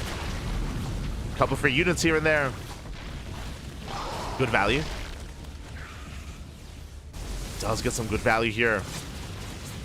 Queen's going down. He gets 3 queens for free. Ooh, and SHIN is going for the base trade. He's going for the base trade instead. I think that's probably the best choice. Like, it is really difficult to engage into 9 carrier like this with this small of an army. Like, SHIN needs more Corruptors. Like, on the one hand, like, SHIN is maxed, but SHIN, a lot of supply are in Hydra and Lurker, not in Corruptor. So he's just going for elimination. He's going for all the buildings instead. Carriers, they have a lot of buildings to work through. Drones, they survive. They're moving out to get some proxy hatcheries. Oh, carriers, they recall. They do recall back home. They save the main. Oh, the drones. Oh my god. Get out of here. But the carriers did recall back home. Is there detection? No detection. The lurkers could have stuck around. Yet the lurkers, they could have just kept going. Oracle's, oh wait, never mind. Oracle does swap out. There's a revelation. Lurker falls. And this is all that's left. Here for Creator, he has one base. He does have some mining. Creator, he can afford a Nexus, so he sends out a probe with his army. Makes sense. Another revelation. 2 more lurkers go down.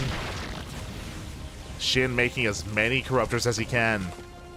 He's on how many? He's on 20 corruptors. Now, the downside for SHIN is that is a lot of corruptor, but he has 0-0 upgrades. His upgrades is 0-0. So you see, he still has to be careful. Despite that, he should have enough to overwhelm. Should. Wing Lurker, go for a counterattack. Spores are being denied.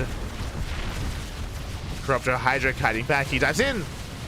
And there we go. He does take down one of the carriers. Gets 1, gets 2, gets 3, and he takes out every single carrier. Again, there is no support. GG gets called, and SHIN will take down Creator. Oh, 2-1. I apologize for not having the score updated. 2-1, advancing on here to the semifinals. GG. GG, well played. I do apologize for the in-game score screen. I don't know what's happening today. Maybe I didn't get enough sleep. I didn't. But usually that doesn't happen. But yeah, throughout this series, just no score updates. Aye. But regardless, GG, well played. SHIN, he will take the series 2-1, advancing on to face off against ByuN in the next round. GG, well played.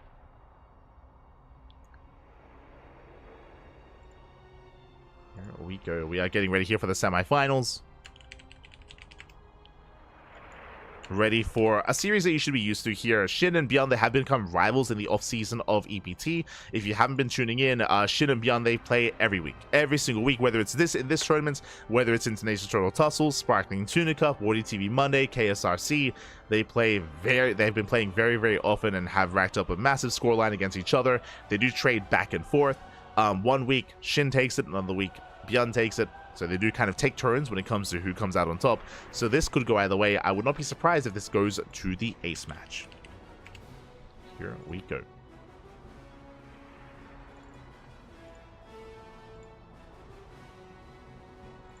Bam. So we are getting ready here for our final series.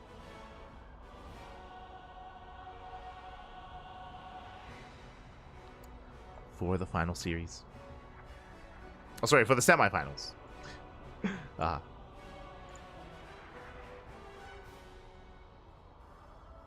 we go.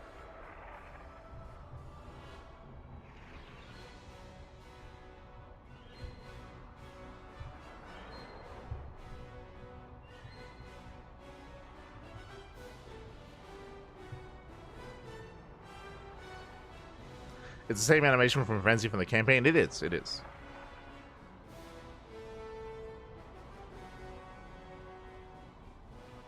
They can name it what they want. Wait, they named it, was it muscular, like, swelling? Like, wait, what? Like, what? Aye.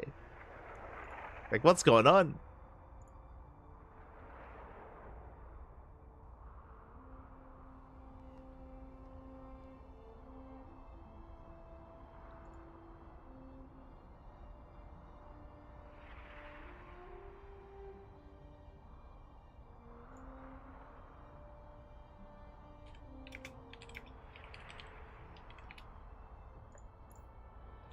But meanwhile, it looks like vetoes are underway, and we will soon be getting into our semifinals.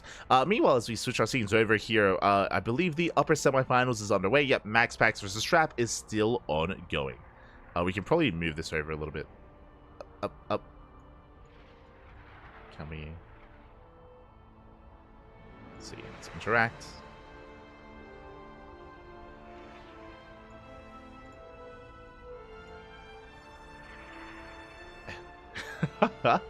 I guess this kind of works, kind of. Hold on.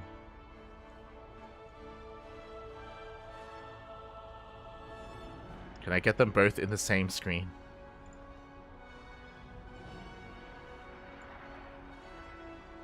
Yeah, it's better. There we go. We have our top four. We have our top four players. We have MaxPax and Trap and ByuN versus SHIN. We have our top remaining players here. Again, I believe MaxPax versus Trap is already ongoing. I believe they're being covered by some of the other casters out there in other languages and English as well. Meanwhile, we're focusing on ByuN versus SHIN into the grand finals. That is where our attention does lie.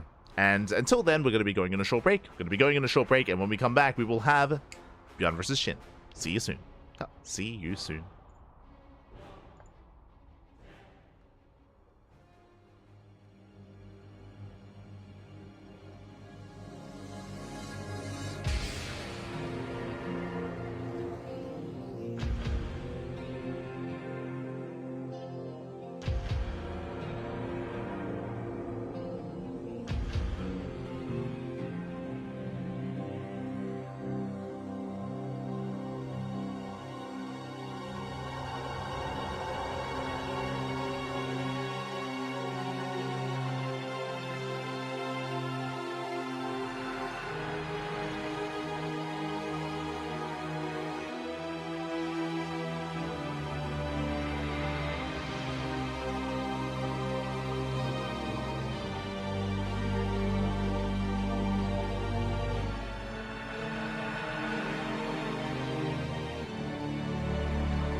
Welcome back, everyone. Welcome back. Whew. Again, hope you enjoyed that short break and that brutal OC as well as we have returned with our semifinals. The semifinals of the PiGosaur Monday number 8.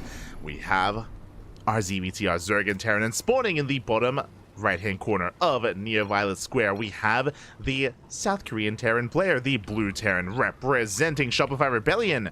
It is ByuN. And spawning in the top left-hand corner, we have the South Korean Zerg player, the Red Zerg, representing Gaiman Gladiators. It is SHIN. And if you're in the chat, you know what time it is. It is Gamba time. It's Gamba time, papi. Place your bets on who you believe will claim the series. Best of luck in the chat as predictions now open for the semifinals. Here we go. As we are setting up, a bit of banter here between SHIN and ByuN. Again, they have been playing very consistently over the past couple of months. For those who are curious, SHIN is the most active Zerg player when it comes to the online tournament scene over the past like 3 months. Likewise, ByuN, I think I would say he's been even more active than Clem, because do you see what I see in this bracket? I see MaxPax, I see ByuN. I do not see Clem. Clem, he has been a little bit less active here when it comes to the PiGosaur Monday, so ByuN has been all over it. And yeah, as a result, we have seen a lot of matches between ByuN and SHIN. Because they sign up so frequently, they also play frequently as well. And they do go back and forth in series. They are very active and they trade quite well as well. So we'll see who is better on the day, who is better on some of these new old maps. Again, not envious of those in the chats when it comes to this prediction. Best of luck. As for now, we are settling in.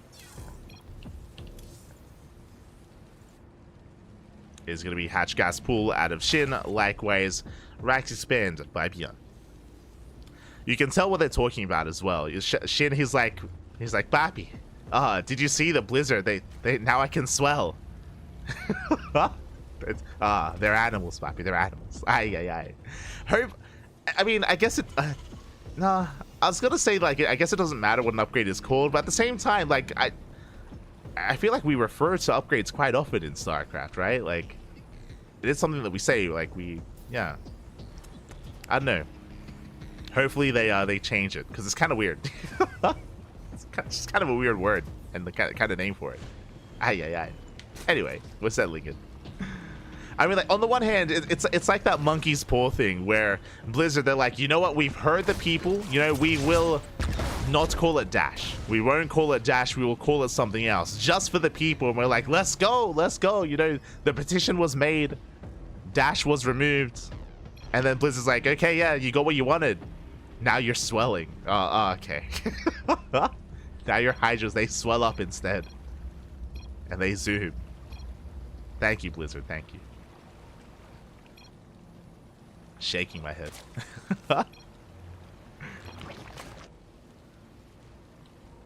As the players are settling in. If you're again native when it comes to the Korean language, if you have some translations for us, I would appreciate those translations. We would all appreciate them if you did have them. Otherwise, I like to believe that's what they're talking about.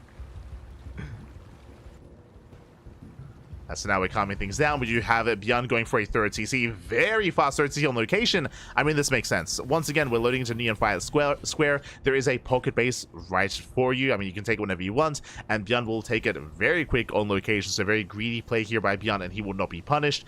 Behind this, getting to a 1-1-1, getting into Banshee production. So 3 CC Banshee out of ByuN. And again, just greedier than normal.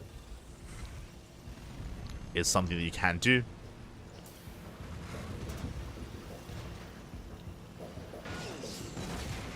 I just have water retention problems now. Oh no, not like this. This is why we always remind you to hydrate your Hydras. Ay, ay, ay. What have we done?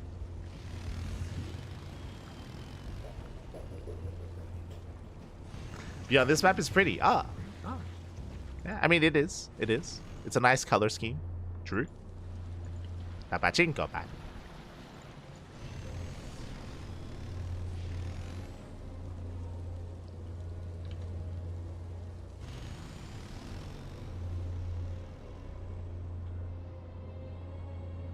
That's the last one I was laughing.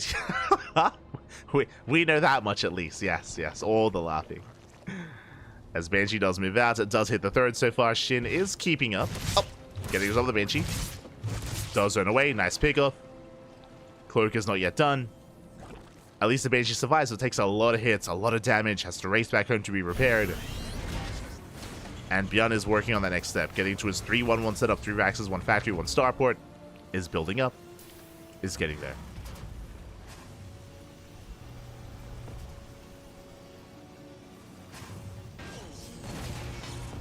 Here we go.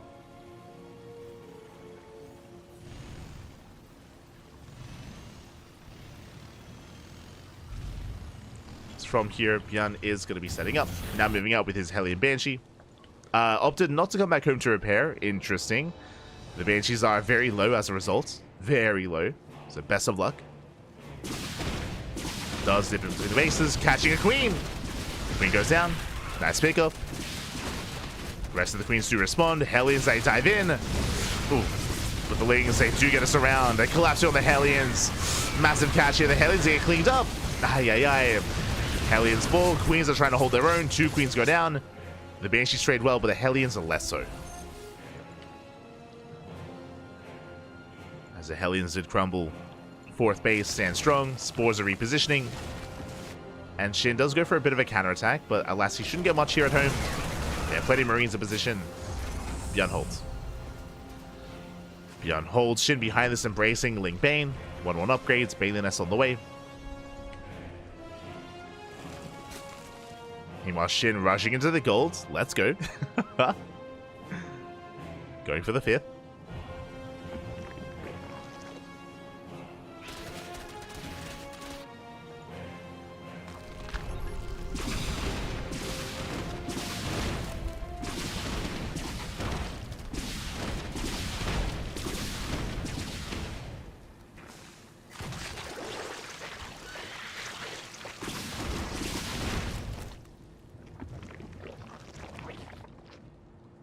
SHIN is keeping up. So far, holding on. No major losses outside of the initial trade with Hellion Banshee. Now we've reached the 7-minute mark, and ByuN is getting ready for his push. And this is a very committed move out here. I mean, I say committed, sorry, I should say it's a very strong move out for ByuN. What just finished up? 1-1, Stim, and Combat Shields. The upgrades have lined up here for ByuN. He has his tanks, he's pushing. But the rocks are being knocked down. They're still barely up, though. ByuN can try to make use of them. Oh! SHIN collapsing in. And not able to. Tank does siege in time. SHIN has to Pachinko the hell out of here. Does pull away. And likewise, he cannot engage here. Not into the Pachinko machine. Not like this. Again, nice spread here by ByuN. I mean, again, this terrain just allows him to naturally spread his units. Naturally spread, naturally splits, and just have all these little choke points. SHIN cannot engage. Not into this.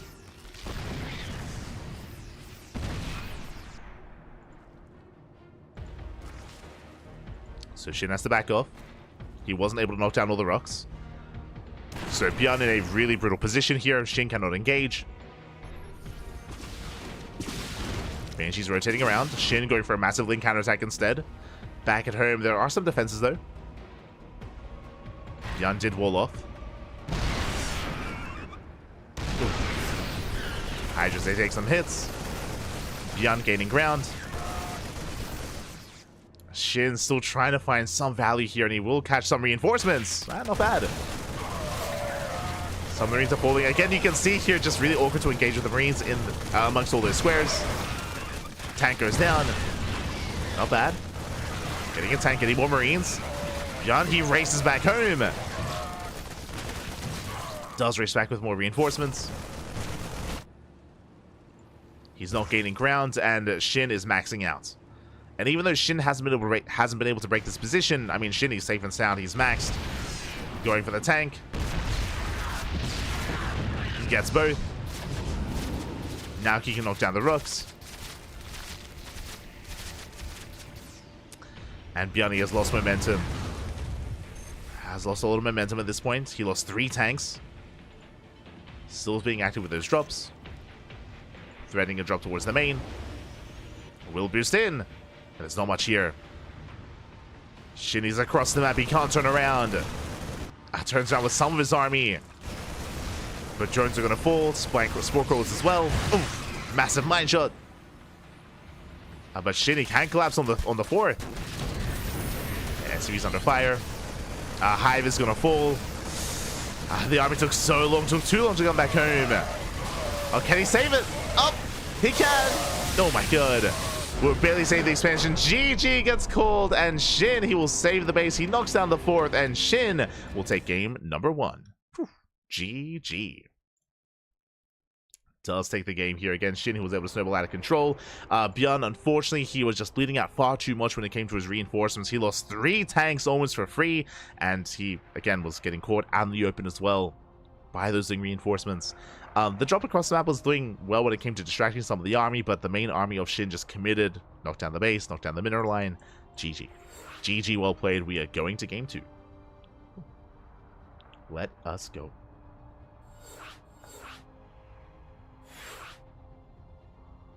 Oh, quack. Hello, Mr. Duck. Hello. Quack, Pappy, quack. As it looks like all the casters are going to be joining us. It looks like the upper semis did conclude, and MaxPax did take the series 2-0. MaxPax is waiting for the winner of ByuN and SHIN. Waiting in the next round.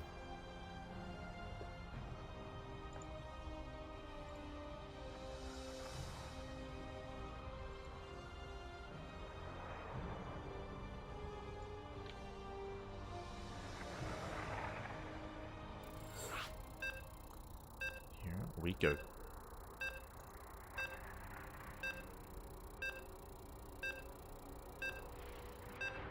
So we are getting into game 2. It's going to be on, once again, an older map. It's beautiful. It also makes sense that we haven't seen any maps yet, or any games yet on King's Cove. King's Cove was never really too much of a popular map, which is why it was kind of odd to see it come back as well. So we have seen it vetoed time and time again, but this map has not been vetoed as we embrace a very old map here, a blast from the past. This map was active back in 2017 and spawning in the bottom right-hand corner of Abyssal Reef. We have the, and I'm sure they're talking about the map as well, once again, we have the blue Terran player from South Korea representing Shopify Rebellion. It is ByuN. And spawning in the top left-hand corner, we have the we have the red Zerg player, also from South Korea, representing Gaiman Gladiators. It is SHIN. I would imagine they're reminiscing about old times and old memories on the map. I would imagine. As if you remember, ByuN, he came back in 2016. Like, 2016 was ByuN's year, like, returning and competing, of course. That was when he made his comeback, and when he, I mean, won GSL, was on the top of the world. This was shortly after, in 2017. So ByuN was active, and yeah, good times, good times. Smooch.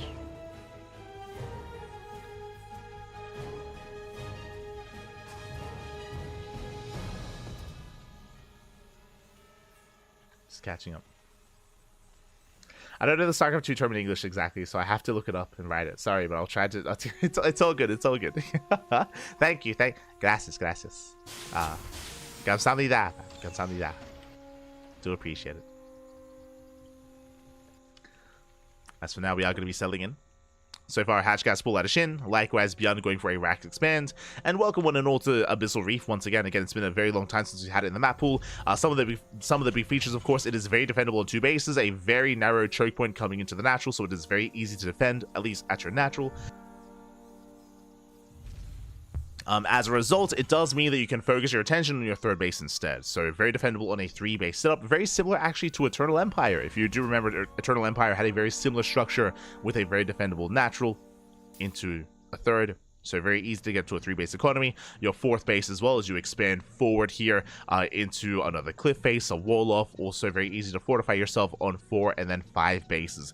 Getting a 6th base is more complicated and more difficult, but your 5-base setup is quite secure, as your 3rd, 4th, and 5th are all right next to each other.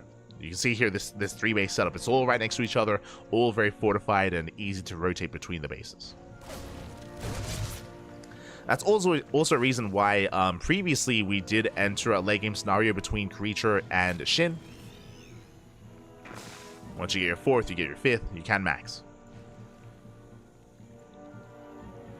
Likewise, one of the other big features, of course, is that this was, I believe, the first map that had the feature, or had the feature of units floating up into the surface, as this is underwater. Can float. I want to say there's like a shadow of like a big whale or a big shark over here as well, if I remember correctly. I want to say that's the case. But now that we're settling in. Behind this, ByuN going 3CC into a starport. Very economic build here by the Terran. Likewise, when it comes to the center of the map as well, on the one hand, there are a lot of attack paths. True, there's a lot of attack paths, so there's a lot of counterattack potential. But at the same time, when it comes to this center location, a lot of choke points. A lot of choke points here, a lot of high ground as well, so it can be quite difficult to engage a main army with something that is looking for a surround. But when it comes to run-bys, I mean, that is a lot more accessible. Ooh, a SHIN is going for a very early Roach Warren. That was what, a 340 Roach Warren? Jesus. So very early Roach Warren here from SHIN. Did skip link speed, so yeah, a bit of a greedier build here. Skipping link speed, going to roaches, walling up, and walling off.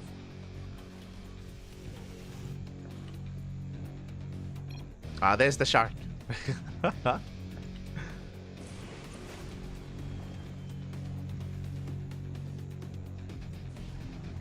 Oh, they were talking about ping. Oh, that makes sense. That makes sense. So for those that are curious, many of our tournaments over the past couple of months have been on the PTR, and on the PTR server, there are only US West and US Central servers. There's no East, there's no Europe, and there's no Korea. So I'm sure, yeah, I mean, it's been a while since they've been able to play on Korea. True. It's been a long time since they've been able to compete on the Korean server, so it makes sense that they would discuss that. Yeah, true.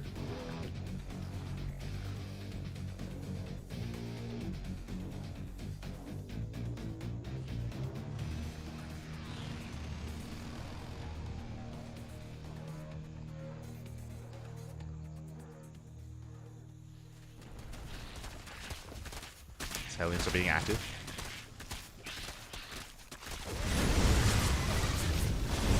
And actually beat Maru and Serral.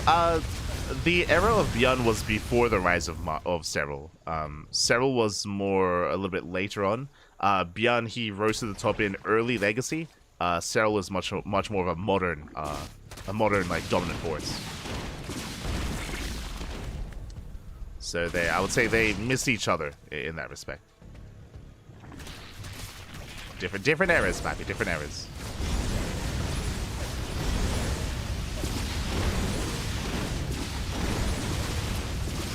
As Helion's gonna be poking in. Up. Good Fever Chamber, not bad.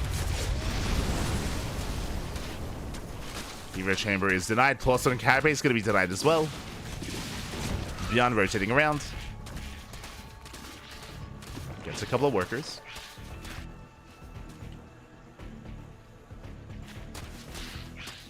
Does pick up a couple of drones. SHIN pulling back, investing quite heavily here, taking it to Hive. Was ByuN 0 2017? 2016. 2016 was when ByuN had the infamous GSL run where he had the oh god, what was the writing on his jacket at the time? This is when he was teamless, if you remember. Oh god, it was so infamous as well.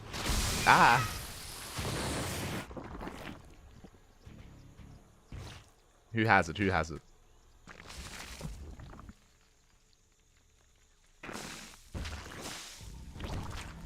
One Man Army? No. That was his nickname. One Man Army was his nickname. The writing on his back when he won GSL was more wholesome than that. More wholesome. It was a different phrase, different quote.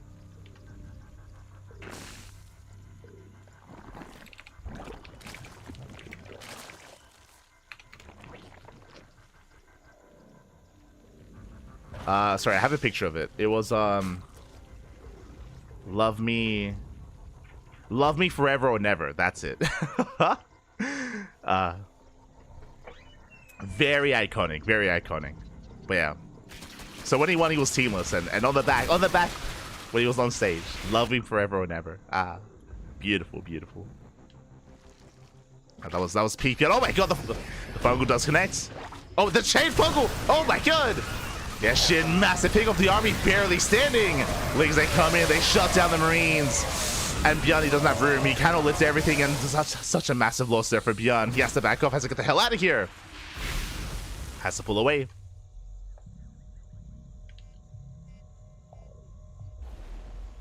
Has to pull back. Alas did save his tanks, but ByuN, he's vulnerable. SHIN, he's maxed. He's maxing out, getting on top of the tanks. One more tank goes down. ByuN will punish though.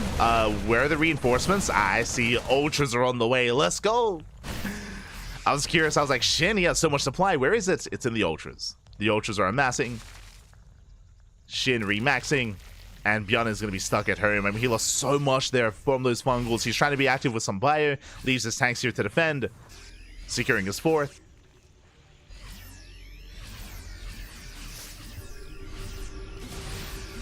I remember first watching ByuN after return from the military. Yeah, that was later.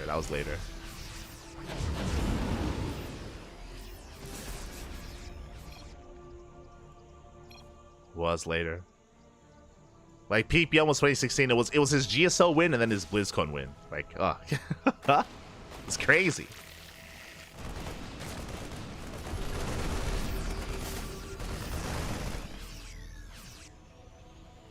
Oh. As once again, fungals do pop up. The chain fungals as well. As SHIN is waiting for his upgrades. He does have ultras, but these are 1-1 ultras. They're 1-1 ultras. We have 2-2 on the way.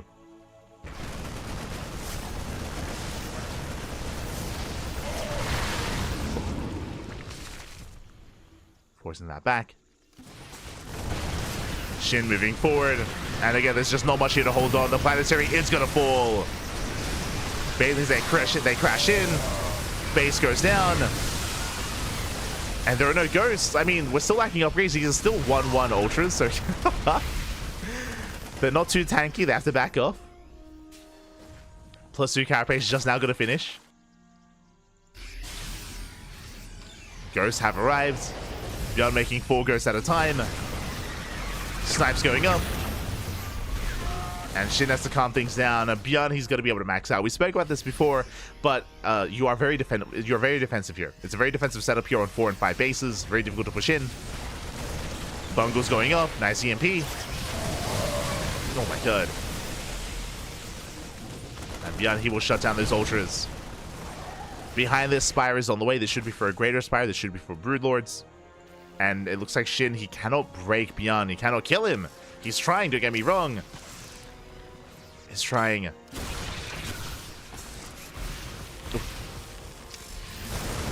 Diving in once again.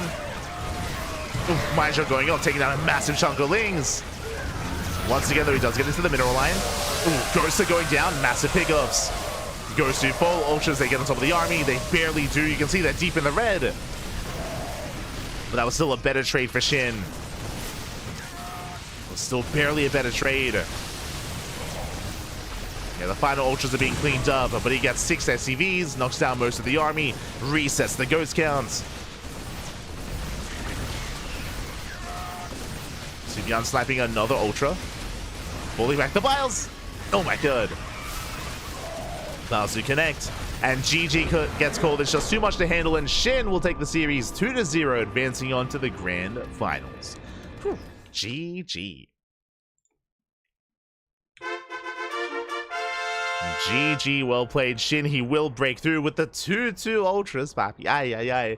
Again, able to strip map control and just, map control, map presence away from ByuN with those initial fungals, and able to force ByuN to stay on the back foot. He kept trading time and time again. SHIN had an economy, ByuN less so. He was fighting to hold on to that 4th base, and he was losing workers. He was losing control of the base itself, just barely. He was being broken, just barely. And with that, SHIN will take it. SHIN will take it, will advance on, and now we have a rematch. It's going to be a rematch between ByuN and SHIN. Sorry, between MaxPax and SHIN. And for those of you that were here last week, you would know that this is a rematch. This is a rematch. SHIN did defeat MaxPax last week in the WarDTV Monday. SHIN took down MaxPax 3-1. Did take him down 3-1. And we'll see if SHIN can do it again, or if MaxPax can get his revenge. We'll see if MaxPax can fight back here, as we're getting ready for our next series. GG. Meanwhile, shout out to ByuN. Just some unfortunate moments, both in Game 1 and in Game 2, but it was really nice to experience some of these older maps once again. I look forward to seeing more of them in the future. Here we go.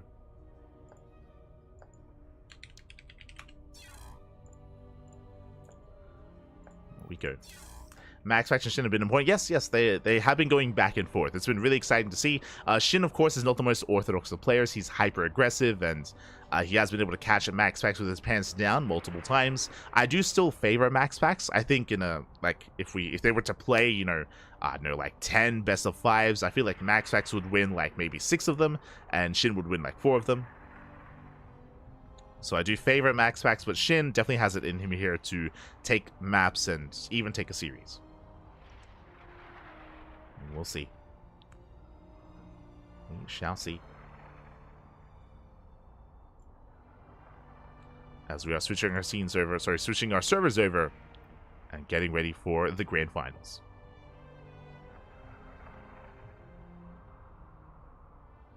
Here we go.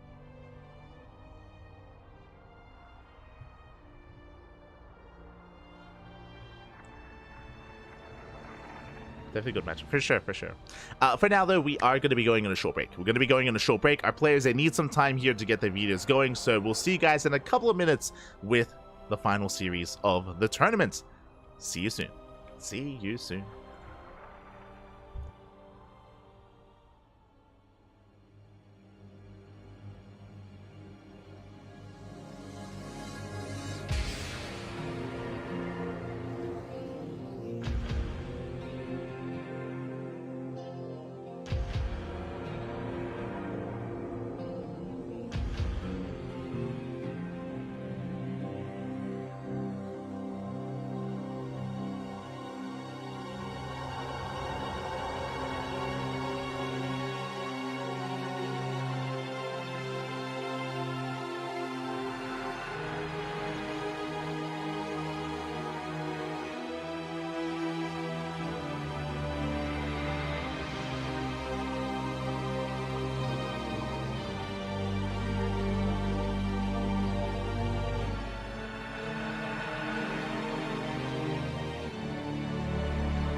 And welcome back, everyone. Welcome back to the grand finals of the PiGosaur Monday number 8.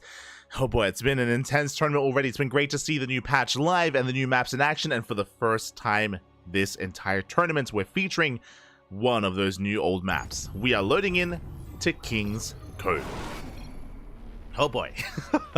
Here we go. And spawning in the top left-hand corner of King's Cove, we have the South Korean Zerg player, the blue Zerg representing Gaiman Gladiators. It is SHIN. And spawning in the bottom right-hand corner, we have his opponents. We have the blue Protoss player from the land of Denmark, representing Storm Gaming. It is MaxPax. Here we go again. It has been many years since we have featured King's Cove, one of the more vetoed maps in the new map pool, but we will embrace it. Similarly to some of the other maps like Abyssal Reef, but we do have a ramp coming into the natural, very narrow ramp as well, so very defendable here on 2 bases. But before I get ahead of myself, if you're in the chat, you know what time it is. Gamba time. Predictions are open. Place your bets on who you believe will claim the series. Best of luck. Best of luck in the chat. But again, very defendable here at the natural. Likewise, third base as well, also very defendable as there is a ramp coming into it. Sure, I mean, it is a little bit further away from your natural, but regardless, still defendable nonetheless.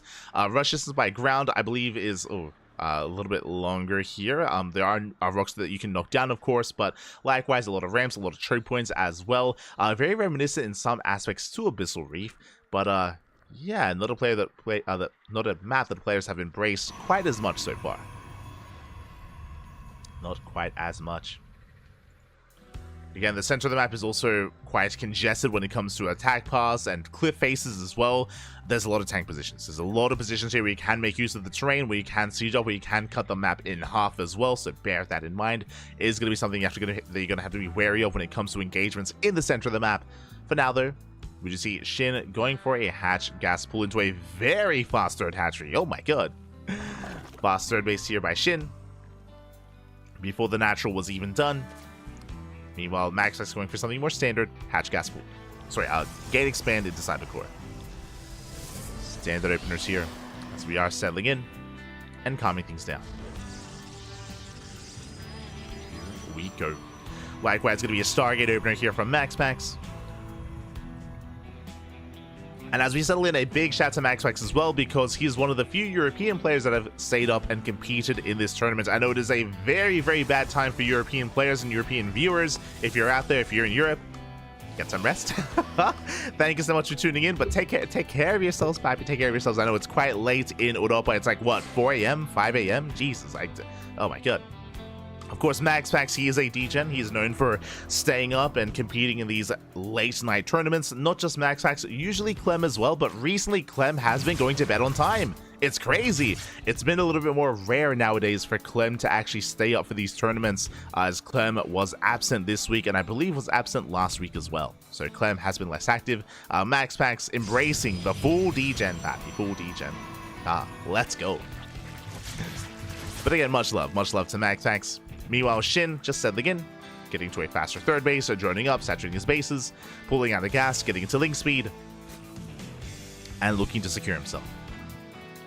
Here we go. SHIN refusing to ban the map that everyone else bans. Iconic, true. Oh my god. At least now we're done with SHIN always playing on Dynasty. God damn it. Just the non-stop Dynasty plays from SHIN. I mean it worked most of the time, or some of the time. Sometimes. Shaking my head. Oh. As the Oracle does get across the map, so far SHIN, he's able to keep up, able to hold on. So far, so good. Now, when it comes to our 3-base setup, I was talking about how defendable it is on 3 bases, and I stand by that. It is very defendable on 3 bases, but what about the 4th? The 4th is very exposed. You can attack from the left, from the right, from the front as well. So the 4th base is going to be more exposed. Likewise, you can take it on the left or right hand side instead, but likewise, again, is a lot more vulnerable than on some of these other maps. So getting into a 4-base setup, getting into the mid game can be a little bit more difficult depending on how aggressive your opponent's going to be. Until then, we're still just saturating our bases. Oracle moves out towards the left hand side. No major damage yet. Queens are keeping up. So far, only 1 drone kill. And Shin does zone away. Behind this early Evo Chamber from Shin, this should be going for +1 melee. Usually with an early Evo Chamber like this, I believe Shin is going to be skipping Roaches and going into Ling Hydra. That's usually what this means. So Ling Hydra tech out of Shin. 4th base on the way. Oracle still looking for damage. There's that melee upgrade we were talking about. Again, melee into lair tech. Ooh, 2 drones going down. Not bad. There's that lair now on the way. And we'll keep an eye out on whether or not Shin even throws down a safety Roach Warren. Meanwhile, MaxPax is going to be taking up into not Blink, but Charge. Going to be +1 Charge into Archons, into Storm. Honestly, this can work quite well against Ling Bane Hydra compositions. There's that Bailey Nest on the way, so we have confirmation that Shin is skipping Roaches. He's going into Banelings and then Hydras instead. And MaxPax can try to take advantage of that. Lings, they do hit the 3rd. Oh, Shield Battery's not done. Zealots are surrounded. 1 Zealot goes down, 2 Zealots go down. And the boys have to be pulled away. Lings, they go for the Shield Battery. They force a cancel. So far, good value. And the Oracles, they race back home. Does force the activation of the Pulsar Beam. Shin backs off. Good trades. Doesn't kill many workers, but still value nonetheless. As Shin pulls away, he also saw the reinforcing Zealots. So even though Shin didn't see the main, seeing Zealots warped in screams charged ones. It screams that it's going to be charged instead of Blink Stalkers. Ling's coming back in. They do rotate around. MaxPax setting up for a 4th. And Shin will confirm. Gets eyes on the 4th expansion. He pulls away. There's that Hydrogen that we did speak about. Hydrogen, both upgrades, +1 melee, +1 range, into Ling Bane Hydra, into potentially Lurker tech. It's too soon to say Lurkers. It depends if Shin does throw down Infestation bits and how much he drones. For now, he is droning up to 81. Yeah, he's droning up. He is droning up. We do see MaxPax moving out with an early Archon, with early Zealot Warp in. He is spotted. Shin is getting in position. Massing up more Hydras, but Shin is not ready yet. Shin needs a little bit more time.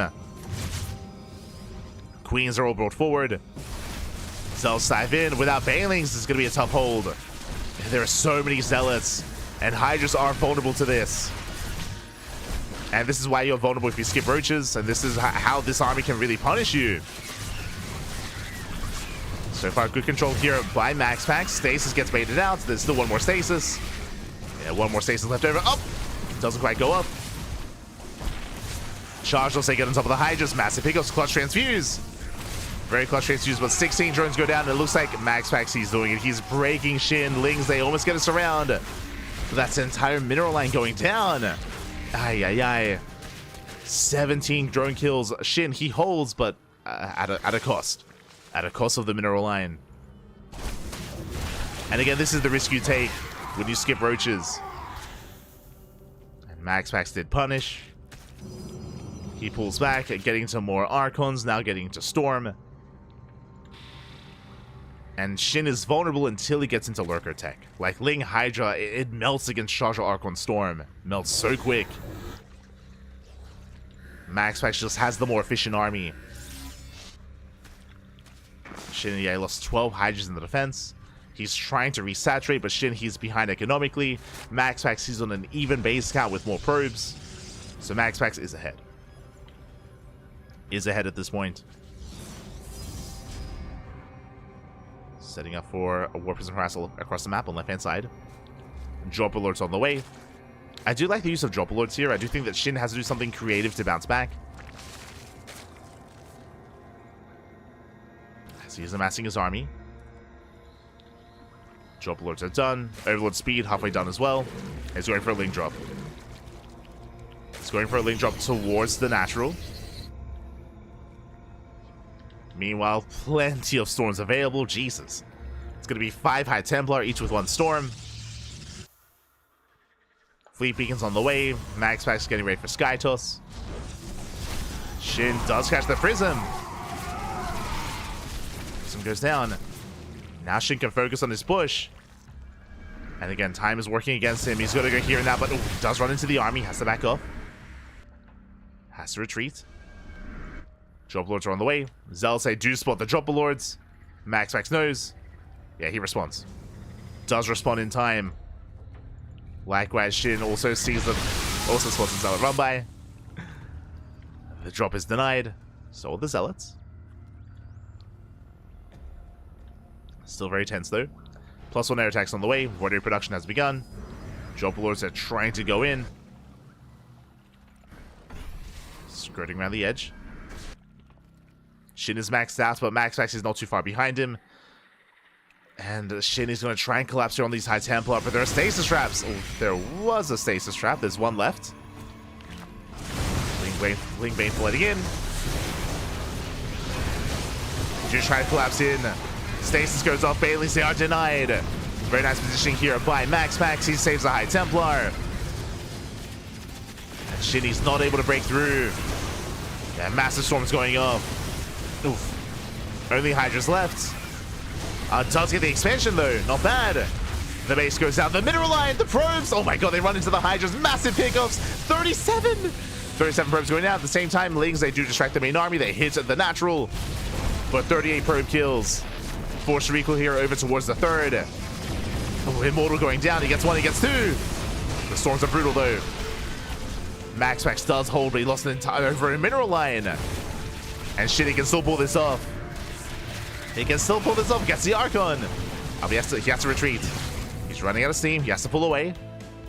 But now suddenly Shin has the better economy. He's on 74 probes, or 74 drones even. Still amassing more Ling Bane. And MaxPax is contained on 3 bases, is getting into Skytos, getting into carriers, into motherships. But the Hydras, they can hold their own here against a low Skytos army. Against a low carrier count. Ay. Again, MaxPax, he was trading well, but as he was defending his High Templar and trading against the Ling Bane, the Nexus did fall. And that kind of like was the first domino there to fall in favor of Shin. Baileys, they crash into the Zealots. There's the cloak. On the mothership. Ling Bane collapses in, going for the High Templar. Barely will get it. Yeah, the cloak is not enough. But reinforcements have arrived. They focus on the Overseer. No more detection. No more detection here for Shin, but Cloak runs out. And Shin, you can see he's trying to go for the kill here. Trying to. But carriers have arrived. Hydra's having a hard time scaling up here. Yeah, they have to kite back. They have to respect the carrier. Ooh, Void Ray goes down. Shin pulls away. Behind this, he's droning. Shin is droning up. Spire is in production, getting ready for his Corruptor transition. Infestation bits on the way. Getting into Hive Tech. MaxPax holds. He does hold, and MaxPax does, for the time being, have technically the better army here, but I don't think he has any pushing power. He has very little support. Only 1 High Templar. He needs more. There we go. 3 more coming in. Shin is lacking crease spread. I mean, again, he was all in. Shin was all in. He didn't kill MaxPax. Still very close game state here. Shin needs more time. He has 81 drones, but he needs to make use of that economy. Lings, they come in for a backstab. They go for the third. They go for the Nexus. Oh my god, the Nexus is going to be going down. Up. The shield body tries for the Nexus will fall. Massive pickoff. And MaxPax, he's committed. Yes, how many High Templar? 6. 6 High Templar, each with at least 1 Storm. MaxPax is supply block, no reinforcements. Army gets spotted. Shin rotating. There's that War Prison behind the army as well, bear that in mind. That's still a lot of storms. Yeah, Shin, he gives up the base. He gives up the expansion. So difficult to defend here because of the choke point. Shin down to 4 bases. Shin, I believe he hasn't seen... No, he has. Has seen the center base. Shin trying to lure the army out onto creep. Trying to get a concave. MaxPax, he sees it, he backs up. Lings, they hit the 4th. MaxPax rotates. Does rotate around. Once again, Shin, he wants that Nexus. Oh, he wants it. No shot, he's going to get it as well. That's another base falling. The Cracklings, they're cracked. They get a second Nexus. Cloak a little bit too late. And Shin gets away. He does slip away. Just barely. Shin is maxed out. MaxPax once again supply blocked. He's on two bases. He's on a 2 basic order, but he does have an insane army. He has how many High Templar? Still 6. 6 High Templar. Plenty of Storms. Like, against Lingbane Hydra, shit, like, MaxPax, he can still win the fight. Not gonna be easy, but he can still win.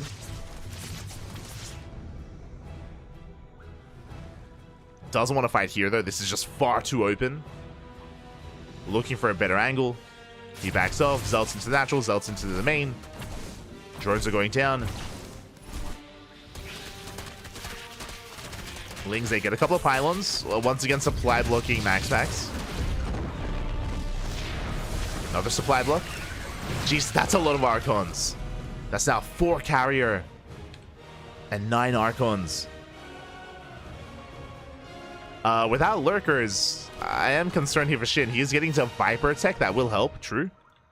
Blinding Clouds or Abductions. Specifically, I feel like either Blinding Clouds or abducting the Immortals can work nicely. It's still going to be difficult. The Lings, they keep dipping in. Cannon is done, but they will catch some transfer workers.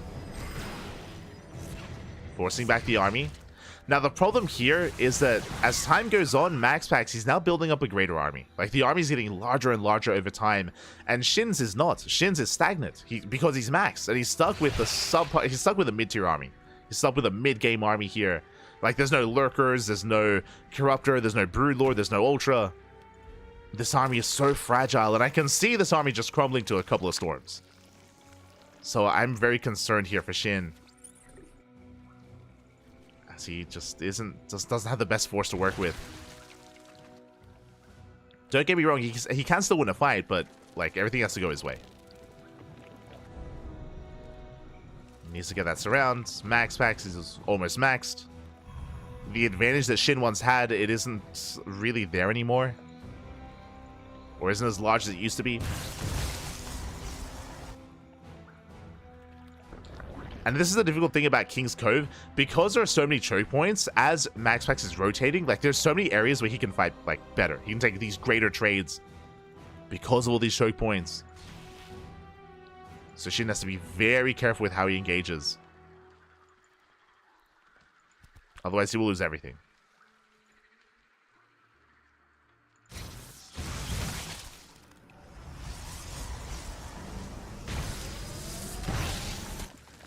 Lings are thrown away. Greater Spires in production.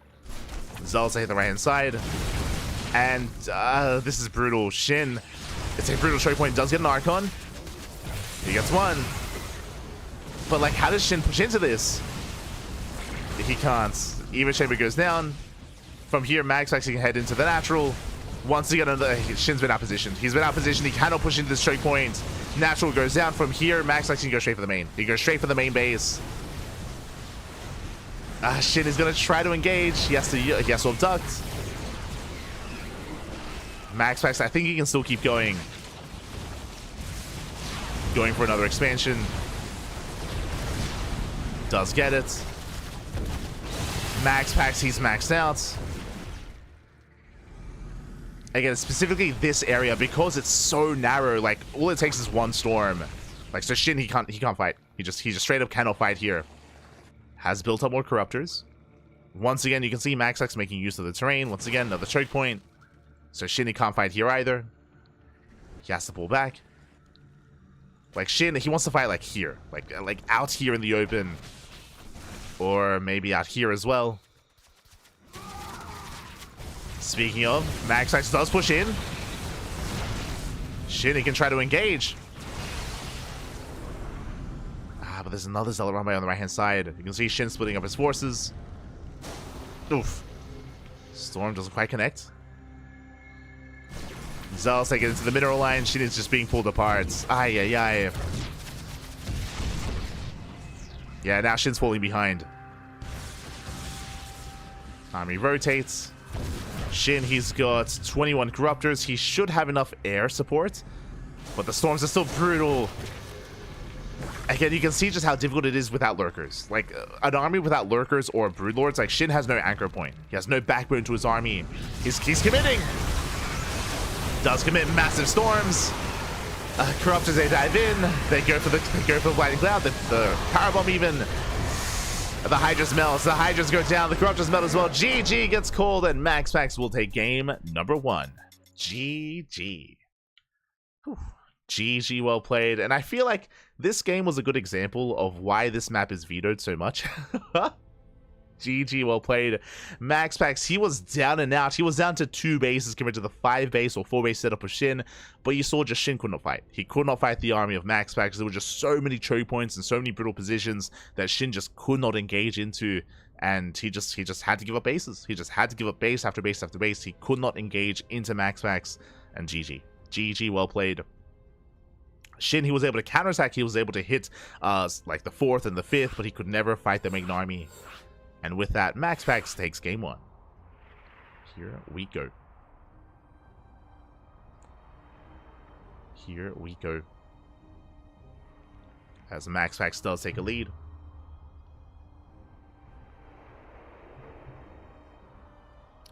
European Zergs don't use Ling Bane. Ling Bane underrated. Ling Bane there gets outscaled. Winding it back a little bit, the reason why SHIN didn't have any lurkers is because, if you remember, he was all in previously. He was all in when he was killing all the bases, so he never really had a clean transition into lurkers. But that is what he needed. He needed either a line of lurkers or a line of broodlords. He had a greater spire on the way, so he was thinking broodlord, but he needed one of the two. Without them, he couldn't really stop the Archon High Templar army from pushing in. And he couldn't really stop the rotations. He had no defensive line. Because he had no defensive line, MaxPax can just walk in kind of wherever he wanted. And just bully his way forward. And with that, GG. GG, well played. We're now getting into game number 2. Here we go. As we are getting into... As we extended the series here, we're getting into game 2, and spawning in the bottom right-hand corner of Whispers of Gold, we have the blue Zerg player from South Korea representing Gaming Gladiators. Down in the series, we'll see if we can bounce back. It is SHIN. And spawning in the top left-hand corner, we have his opponents. We have the red Protoss player representing Slashstorm Gaming, leading the series 1-0. It is MaxPax. And again, that was a very, very intense game, and again, SHIN had some advantages. Don't get me wrong, he had some advantages. I do think that the onus was on SHIN after he had taken a lead to engage, even if he had to fight inefficiently, even if he had to take some storms to the face. I do think it was on him to trade, just because clearly we saw that he couldn't do anything else, right? Otherwise he would just never engage if he was hoping and looking for the best fight possible. It allowed MaxPax to build up over time and max out himself, despite the fact that he was down like 60 supply at one point. Was down 60 supply. I feel like it's either SHIN needed to be more assertive and more aggressive when it came to engaging, or be more committed with his run buys and kind of force a more like base trade scenario if need be. Regardless, I feel like as well, especially because it's been so long since we played on King's Cove, I feel like that might also just be an eye-opener for SHIN, and he'll be like, oh, this is why everyone vetoes. Like he's like, I mean, it makes sense. Okay. And then he'll just veto it from here on forward or something. It's possible.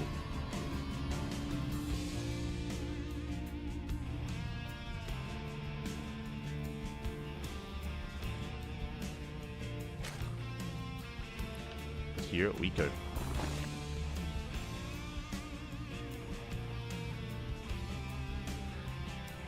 Change out lurkers seem better. Well, they are better. I mean, even SHIN would say so. It's just, again, like winding it back, the reason why we didn't see lurkers in that last game was only because SHIN was really committed earlier. Like the game didn't really lead into that direction. It was more because of the urgency that SHIN had, that he was committed into Ling Bane Hydra. And obviously, hindsight is 2020, and we see that that clearly SHIN did have the time to tech if he wanted to. It's just he didn't know that, right? I'm sure he just assumed that MaxPax was going to go all in, right? He just assumed that MaxPax, he was on 2 bases, he would go all in, and then he'd push into the Ling Bane Hydra army, which is what SHIN was hoping for, but it never happened, right? Like SHIN never pushed in. MaxPax never pushed in. MaxPax just maxed out. Like, I think SHIN just kind of misread the intentions of MaxPax. but I also don't blame him, right? Like, if you're in that game, and if you're on 5 bases, and if your opponent's on 2, like, you expect an all-in. like you expect the Protoss to push into you, but MaxPax just didn't. He just postured and re-expanded and then maxed out, right? Like, he just played it slow. So I think that just kind of caught SHIN off guard.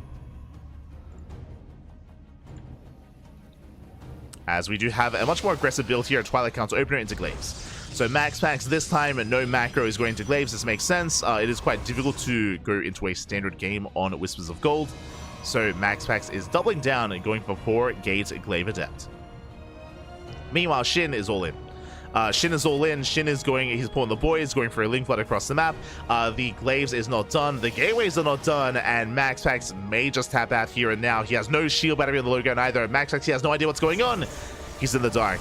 MaxPax, he's getting caught with his pants down. The drones are here. The surround is upon us. The boys are being pulled. Can MaxPax, can he re-wall? Can he wall off behind this? He cannot. The Lings, they flood in. But the force field is too little too late. Adepts go down. The sentry goes down. And SHIN, he's here to type the series. He's here to fight back. Goes for the Archosis Pylon. Takes down the Adept. Flooding into the main. Backup gateways are on the way. And he does focus down those pylons. Ooh, depowers and denies the Glaives. That's it. I forgot what it was called for a moment there. Glaives is denied. GG gets called, and SHIN ties it up. We are going to game 3. Whew. GG. MaxPax, he was not active with the Adepts when he obviously we need to be. The Adepts they were staying back at home. SHIN, he just commits to a full-on link flood, pulled the boys as well, and MaxPax, he had no idea what was going on. He was in the dark, he was blind, and was caught out. GG. GG, well played. Whew. Oh my god. After an intense game 1, we bounce back in game 2. Let's go. Let us go. So we do have a back and forth here. Again, instead of being active with his Adepts, MaxPax, he was staying back at home. He was building up his Adept count. He was working towards Glaives. He was less interested in what SHIN was doing. He was more focused on his own builds, and we saw that was to his downfall. And now we're going to game 3. It's going to be on Amygdala. Let's go.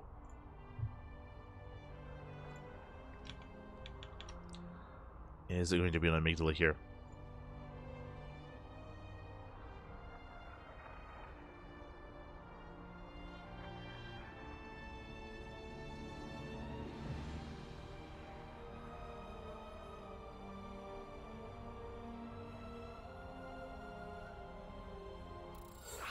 Here we go. As you can hear the beeps, we are loading on in. Players are ready. And this series can still go either way. Can still go either way.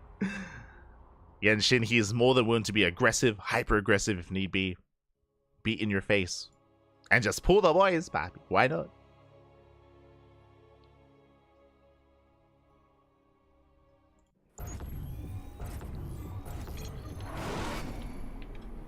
And spawning in the top right-hand corner of Amygdala, we have the South Korean Zerg player, the Blue Zerg, representing Gammon Gladiators. It is SHIN. And spawning in the bottom left-hand corner, we have the red Protoss player from the land of Denmark, representing Skystorm Gaming, being forced into a tie-up series. We'll see if we can bounce back. It is MaxPax. Here we go.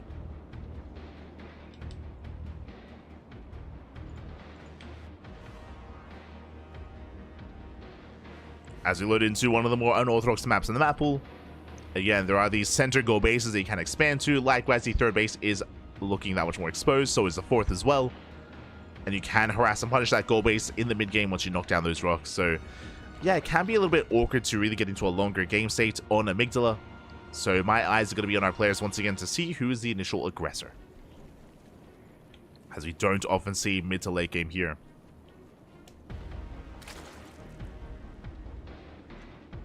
Naturals being taken. MaxPax does confirm the hatch gas pool. Honestly, really important here just because SHIN is willing to go for like a 12 pool or a pool first or an early Roach Warren. SHIN is willing to be aggressive early on, so MaxPax just confirming. Just securing himself.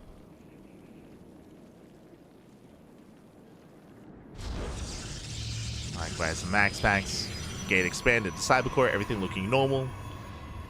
And after the failed Glaive Adept builds from MaxPax, I expect a Stargate opener instead this time. I would expect. But we will see.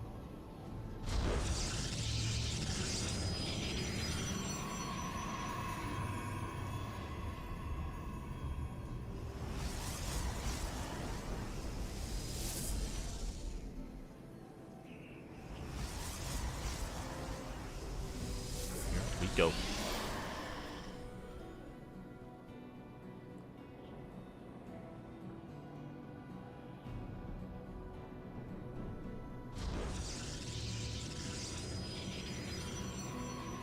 So now we're going to be calming things down. It is going to be a Stargate opener here once again out of MaxPax, which is what we expected. I know we did see last game attempted Glaive Adepts, but I doubt we're going to be seeing that again this series. Do doubt it. As the first Adept does move out. Oh my god, this wasn't here before. Jesus. the debris. Okay, I didn't even notice. That's actually debris that's dying over time. Okay, so it looks like the live version is very different than the PTR version. I mean, this is the first time we're casting on Amygdala. So, for those that were here for the PTR, for the past couple of months, I mean, these used to be rooks. They were just rooks, but now they are creep tumors, giant creep tumors, by the way, giant creep tumors that are dying over time. So over time, they will just naturally die, and then you gain access to the gold. Well, you gain access to the center location. Crazy. That's really cool. I can't remember the last time we actually had that. Does anyone have an example? Does anyone remember a map where we had like basically rocks that died over time? At least here in SE2. I know this was a thing in Brood War, but in SE2 I don't think we've had this before. Okay, I'm here for it. Let's go. At least in a ladder map, I should say. So that is a very nice feature.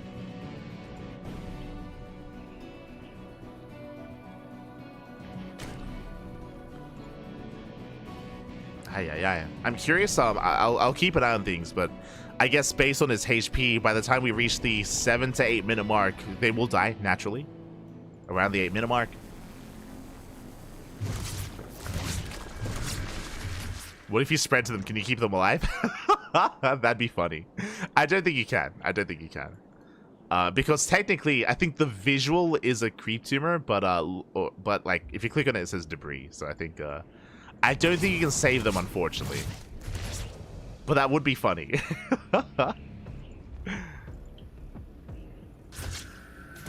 As stasis traps are being active.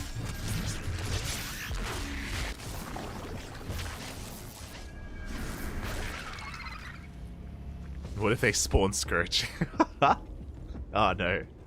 Not like this. Jeez, it's like, how large are the tentacles? Oh my god. Like, were the tentacles necessary? Jesus. Like, they're active as well. This is when, like, a stray Reaper goes by and then the tentacle lunges out and, like, attacks the Reaper.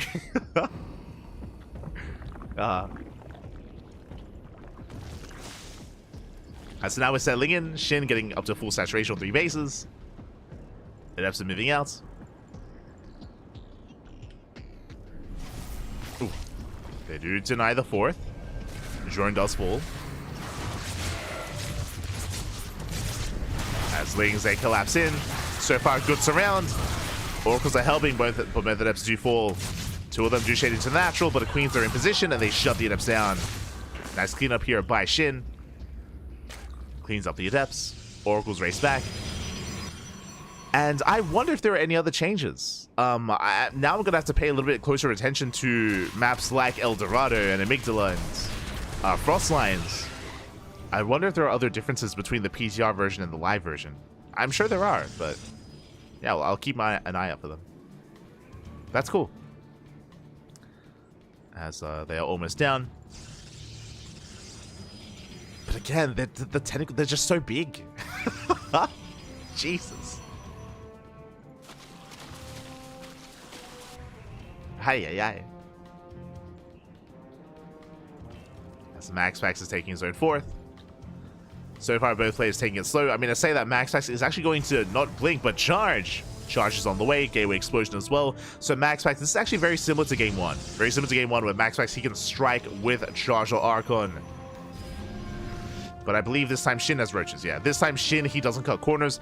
As a reminder, what happened in game one is that MaxPax, he went for Charge or Archon, and Shin was trying to get away with Lingbane Hydra, and Shin was caught with his pants down. He lost an entire mineral line, and then Shin was forced all in. Shin was forced all in after that moment. Here, this time, he doesn't skip roaches. Roaches are ready, so Shin will have a much more secure defensive setup. He can be more efficient, and he will chase back the roaches. Sorry, the zealots and the archons. With the roach army, Shin defends. And we are here at the 7-minute 30 mark. So, yeah, around 7:45, I guess. That's getting close. Show us, someone get within range. But here, yeah, around like 7:45, I think they're already dead, right? Oh, almost. 8 minutes, dead on. 5, 4, 3, 2, 1. Oh my god, there we go. 7:57. They do die on their own. Good to know. I think you can kill them earlier. Like, you can just attack them yourself and kill them earlier, but naturally, like, just before 8 minutes is when they do fall. So now we know. Now we do know. Shin does push in. Shin is maxed. Hydra speed still on the horizon here. Knocks down the cannons, knocks down the shield battery. At the same time, Shin just keeping reinforcements busy, and he will break the fourth. Fourth base is going to be broken. We spoke about this before, but specifically on Amygdala, the third base and the fourth base are very exposed. You can see just the massive concave that you have here at the fourth, and you can just keep going. And you have a similar concave at the third. This is why we see aggression on this map. As he steps forward, takes down the Stalkers. Goes for the Archons as well. Massive pickoffs. No, oh, there's one shield battery, but it's going to be piled down. And Shin, he will overwhelm. He overwhelms MaxPax. Comes in from behind as well, and there's almost nothing left. And MaxPax, he will crumble here down to one immortal. And Shin, he doesn't stop. He keeps on going. GG gets called, and Shin takes game number 3, taking a 2-1 lead in the series. GG. Again, this is just the big feature of Amygdala, is specifically the fourth base and the third base as well.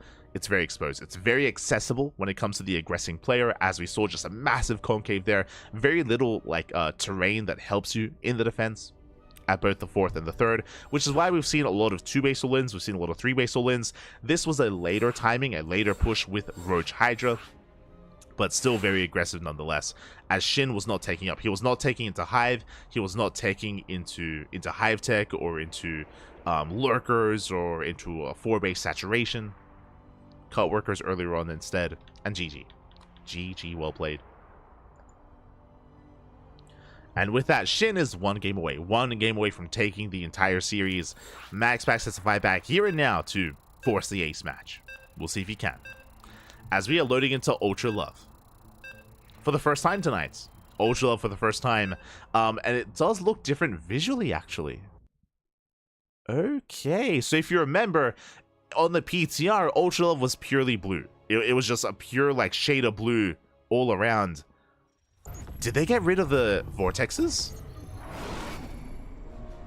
Okay, they're still there. As spawning in the bottom left-hand corner of Ultra Love. Oh, I'm loving the red shade here, and there's a reason for that, because the other side is purely red. And we have the... we have the South Korean Zerg player, the Blue Zerg, representing Gammon Gladiators, leading the series 2-1, one game away from claiming the entire series. It is Shin. But I love that. I love that. I love like the red light just cast upon the building like that, and spawning in the top right-hand corner. We have the opposite. We have the Danish Protoss player, the red Protoss, representing Sidestorm Gaming. It is MaxPax. And the vortexes are still there, but they are now red. Oh my god, yeah, we do have that red versus kind of blue dynamic. What I am disappointed by, though, I wish the crystals were red as well. it's kind of weird because it's like, oh, like they changed the color scheme to red versus blue, but there's still like blue accents all across the map. I mean, I guess there's like red outlines, but the crystals themselves are still blue, so it's a little bit weird in that sense. Regardless, I do appreciate the different color change and the color palette. Oh, let's go! The red versus blue. We have the blue ley lines coming into the red ley lines as well. I appreciate it. If I'm not mistaken, I think the blue is also lighter. If I recall it on the PTR, the blue was a bit of a darker shade. And in general, I think the map was darker. Now it's brighter. So, yeah, it does have a very different kind of tone. Very different. But I love this look here. It's like the Alarak, you know? Alarak versus Artanis, I guess. That's so sick. It just reminds me of the Dark Archon. That's what it reminds me of. Like, look at that. The Red Storm. It looks cool.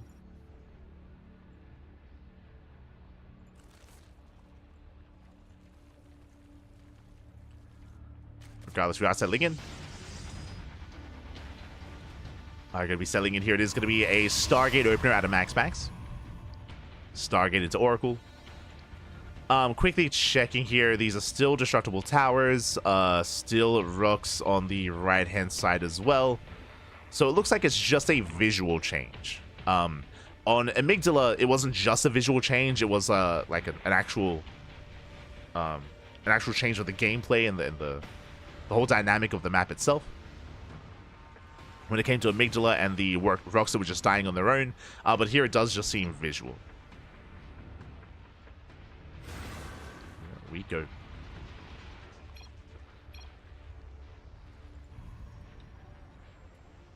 Here we go. Oh, is there another version of Ultra Love? Maybe.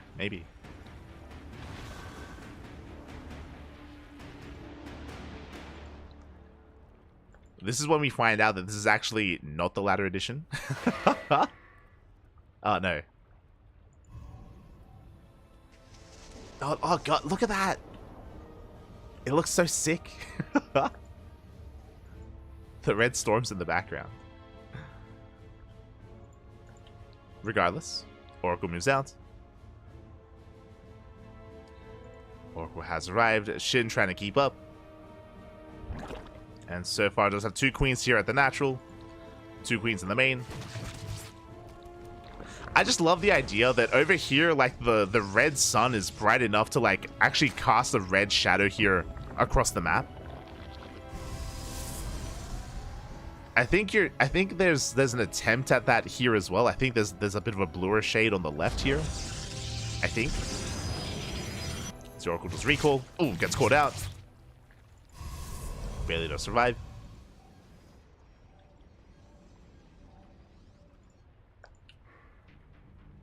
And we do see MaxPax continuing his aggression, going for initially 4 Adepts and 2 Oracles. Is moving out. We'll see if SHIN can keep up. So far, so good. As SHIN is going for an earlier Roach Warren at around the 4-minute mark. Safety Roach Warren timing here by SHIN. Adepts have arrived. And so far, SHIN is holding his own. Wings are keeping up. Adepts, they do commit to the shade. And not enough wings.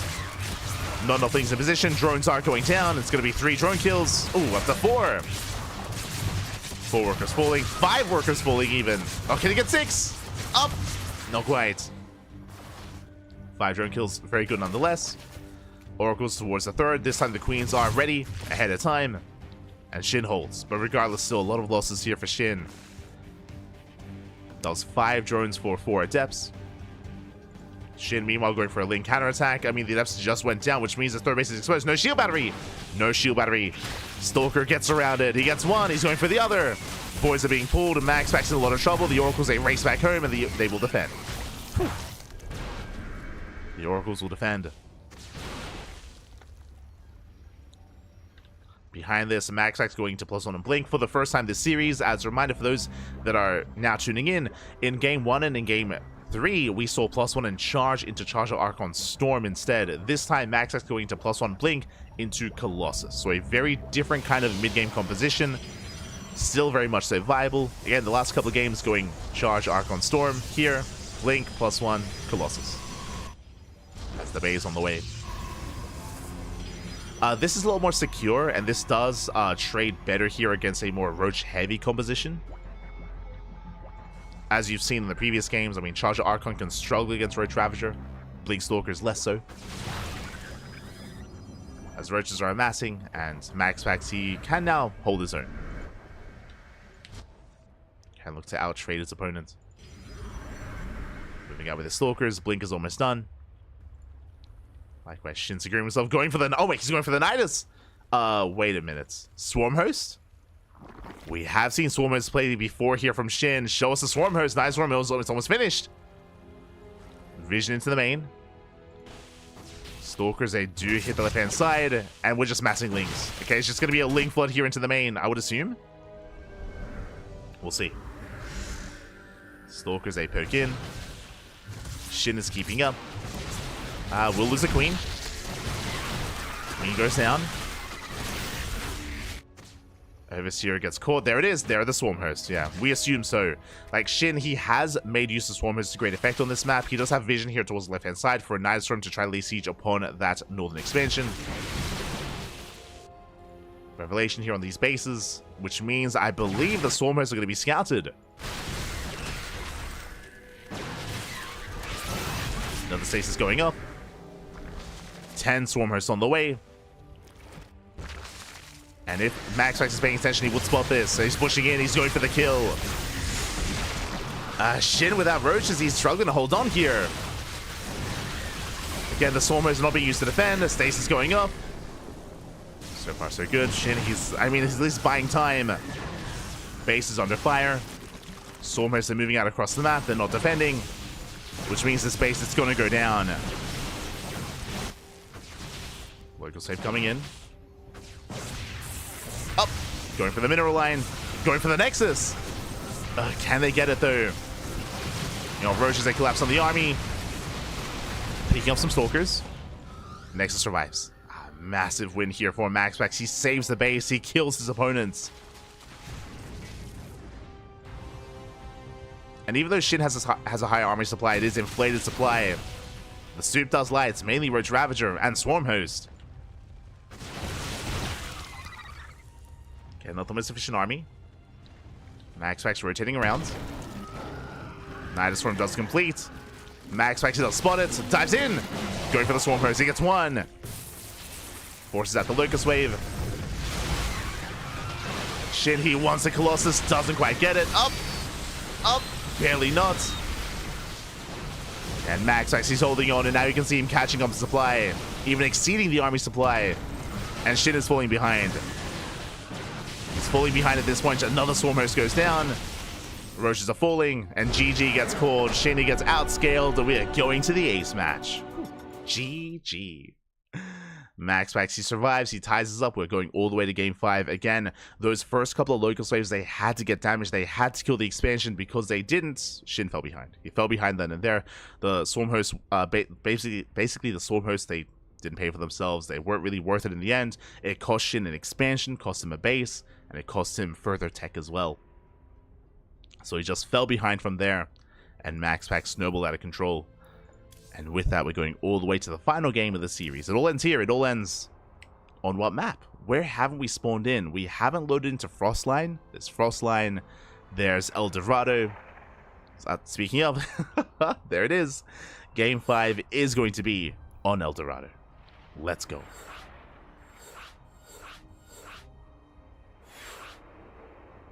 We are going into the final map of the series.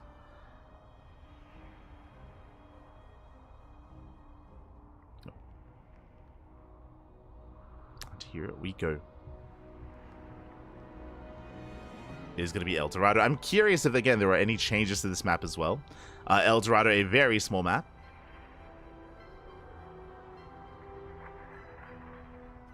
A very small map in the map pool. Short rest distance by ground. It's very similar to Golden Wall, but kind of like a smaller or shorter Golden Wall instead.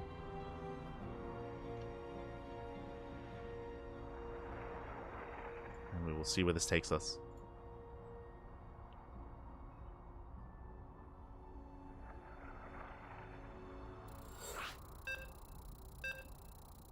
here we go. But apparently we are being notified that some of these maps, some of these ladder maps are not the most updated version of the map. So there are some changes. Not too familiar with what exactly the changes are, but they are a little bit different. I guess we'll find out. Guess we will find out. And here we go. Spawning in the bottom left-hand corner of El Dorado, we have the South Korean Zerg player, the Blue Zerg, representing Gaiman Gladiators, who are being forced into the ace match. We'll see if he can bring it back. We'll see if he can bring it home. It is SHIN. And spawning in the bottom right-hand corner, we have his opponents. We have the Red Protoss player from Denmark, representing Storm Gaming. Bring it back, and we'll see if he can, he has momentum on his side. We'll see if he can keep it going and claim the series. It is MaxPax.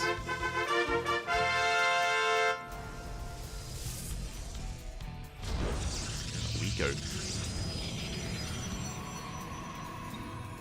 Does move out. Again, welcome one and all to Golden Wall. As we do have our gold bases here in the center, likewise we have the gold mineral wall as well, which you can mine through to gain access to this southern half of the map, where we do have our gold bases. We have our center gold base, and we have our gold bases here towards the left and right hand side, one for each player. Oh, that is different. These mineral patches used to be regular minerals, but now they're gold. I'm curious if that is intentional or not. We spoke earlier about how some of these maps might be a little bit outdated, and this is a difference to what we're seeing on the PTR. So we have gold minerals instead of regular minerals. That will mean that these are a little bit more valuable to mine through. True. Do have a little bit more value. Also, if I'm not mistaken, I think this area here is a little bit thinner. I remember it being a little bit thicker instead, with an extra line of minerals, an extra line. No, sorry, maybe not minerals, but an extra line of tall grass, I meant to say. So this area does look different. Outside of that, the Moopies are still there. They're camping. Moopies are still out there. AKA the Ewoks, I should say. Trademarked.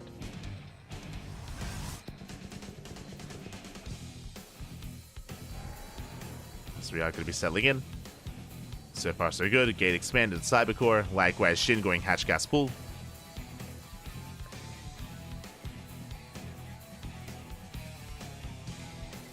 SHIN does move out.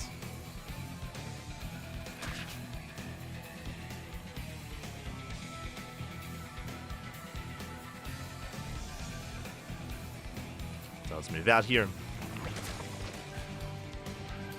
SHIN mining through those middle patches. They aren't too hefty, actually. Okay, just 14. So 2 trips is going to be enough to mine through these patches. And SHIN is expanding towards the southern half of the map. It is going for this southern expansion. Likewise, MaxPax poking towards the natural.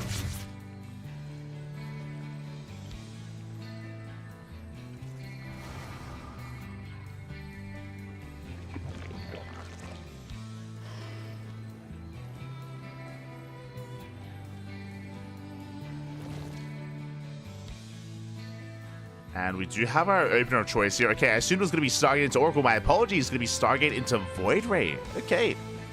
MaxPax is switching it up here. Going Void Ray first. With this, he can hunt down the Overlords. And actually, this would not be a bad map to rush into Tempest. I mean, it is a short rush distance by air. True. Curious. Void Ray first into Oracle. Is going to be the Oracle follow-up. Let's try to catch SHIN off guard. Lings, they do threaten the third. Void Ray does respond.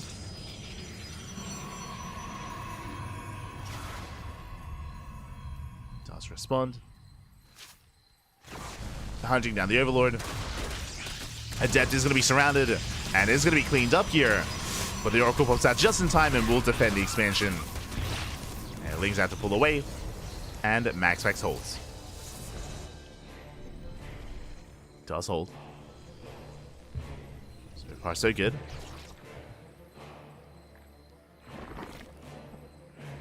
Yeah, there it is, second Stargate. Yeah. Again, like, this map does look quite good here for a Tempest Rush. Assuming that's what it is, I'm curious, as the second Stargate's on the way. Overlord is coming in for a secondary scout, though. And Shin, he will find this. There's a Fleet Beacon rushing into either Carrier or Tempest. But Shin is aware. And this is on MaxPax. His goal with this Void Rays was to hunt down the Overlords, but he missed it. He missed the Overlord.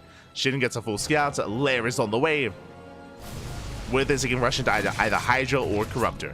I mean, Queen Corruptor is going to be ideal against this kind of army. If he over-invests into Corruptor, then MaxPax can transition to a ground army instead, as he knows he's been scouted.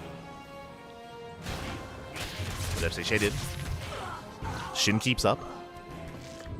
Shin shuts him down. Fleet Beacon's done. +1 is on the way. And what's it going to be, Carrier or Tempest? They both have their place. Tempest is a little bit more standard. It's going to be Carrier. Okay, we have the answer. It's going to be the Carrier rush, and Shin is fully aware. He knows what's going on. Forge is on the way.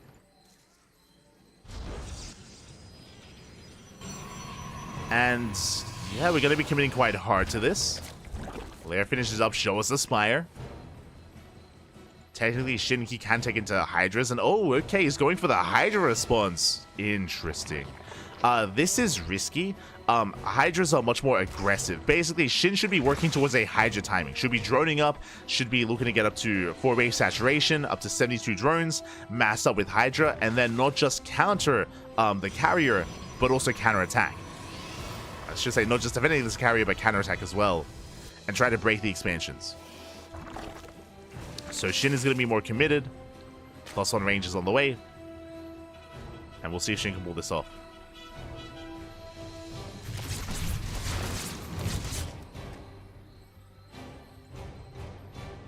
As Shin is building up. Bearing in mind that Microbial Shroud has been changed on the new patch. Now Microbial Shroud, it does latch onto the unit that's within it for a couple of seconds. So it is much more effective if we head in that direction. So now if a storm gets placed, you can actually move the Shroud away from the storm.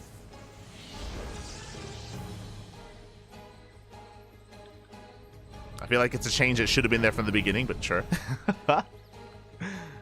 It does make it a little bit more viable. Again, if MaxPax did head in that direction. Nidustorm on the way makes sense. To reinforce with the Queens. Carriers have arrived.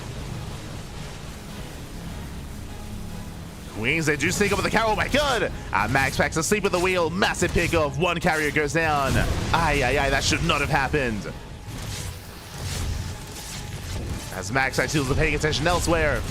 Queens double the interceptors. And here come the Nidustorm. Here comes the Hydra based all in. +1 range almost done. Hydra speed just now beginning, but Hydras are amassing. Nidustorm about to finish. And here come the Queens. How many Queens? 13. 13 Queens for Shin. Nidustorm about to finish. And what is it to defend? There's one mothership. There's a Carrier. Is there detection? Oh, that's a good question. 0 detection. 0 detection here. The cloak, it can buy a lot of time. Adepts across the map. Hydra's pushing in. And they need to get eyes on the mothership to morph in that Overseer. So to get the slow zone here on the army, there's the cloak. Overseer now begins. But that will buy a lot of time. Shin has to back up. Queen is going down. He gets 1, he gets 2. 2 Queens, gonna get 3. Up. Not quite. Queens, they hold their own. 13 drone kills across the map. Oh, the economy is getting crippled. And remember, Shin is all in. The longer this goes on, the worse it is for Shin. He has to keep going. Creep is spreading. Stasis goes up. Aye. MaxPax, he's holding on. Queens are falling. Hydra's having a hard time keeping up. There we go. They're on move command. Bit of miscontrol there from Shin. And charge once they dive in. I mean, the Stasis Hydras, they're actually helping out Shin a little bit there. But he's being overwhelmed. MaxPax, he holds. He shuts down the army. And MaxPax will snowball out of control from here. Again, it was a good effort, but as we mentioned, if you go for a Hydra response, you're completely all in. Like, there's no scaling up from here. GG gets called, and MaxPax will take the series 3-2, becoming this week's PiGosaur Monday number 8 champion. GG.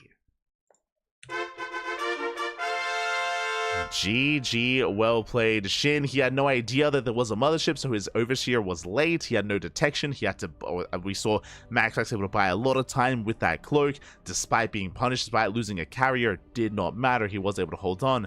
Likewise, as the game progressed, as the game went on any longer, it was just getting worse and worse for Shin. Time was working against him there, and GG. GG, well played. MaxPax, he holds. He will take the series. Is our champion. GG, well played.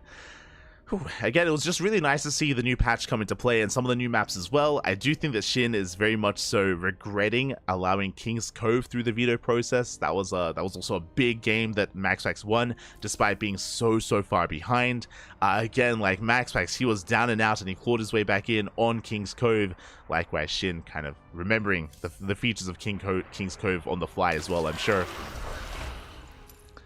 So GG, well played. And yeah, it's just really refreshing to embrace a new map pool once again. Not gonna lie, I'm excited to dive into the ladder map pool myself. I am excited. I'm excited to ladder, but maybe not today. Maybe not today. Why? Because we have multiple casts here tonight.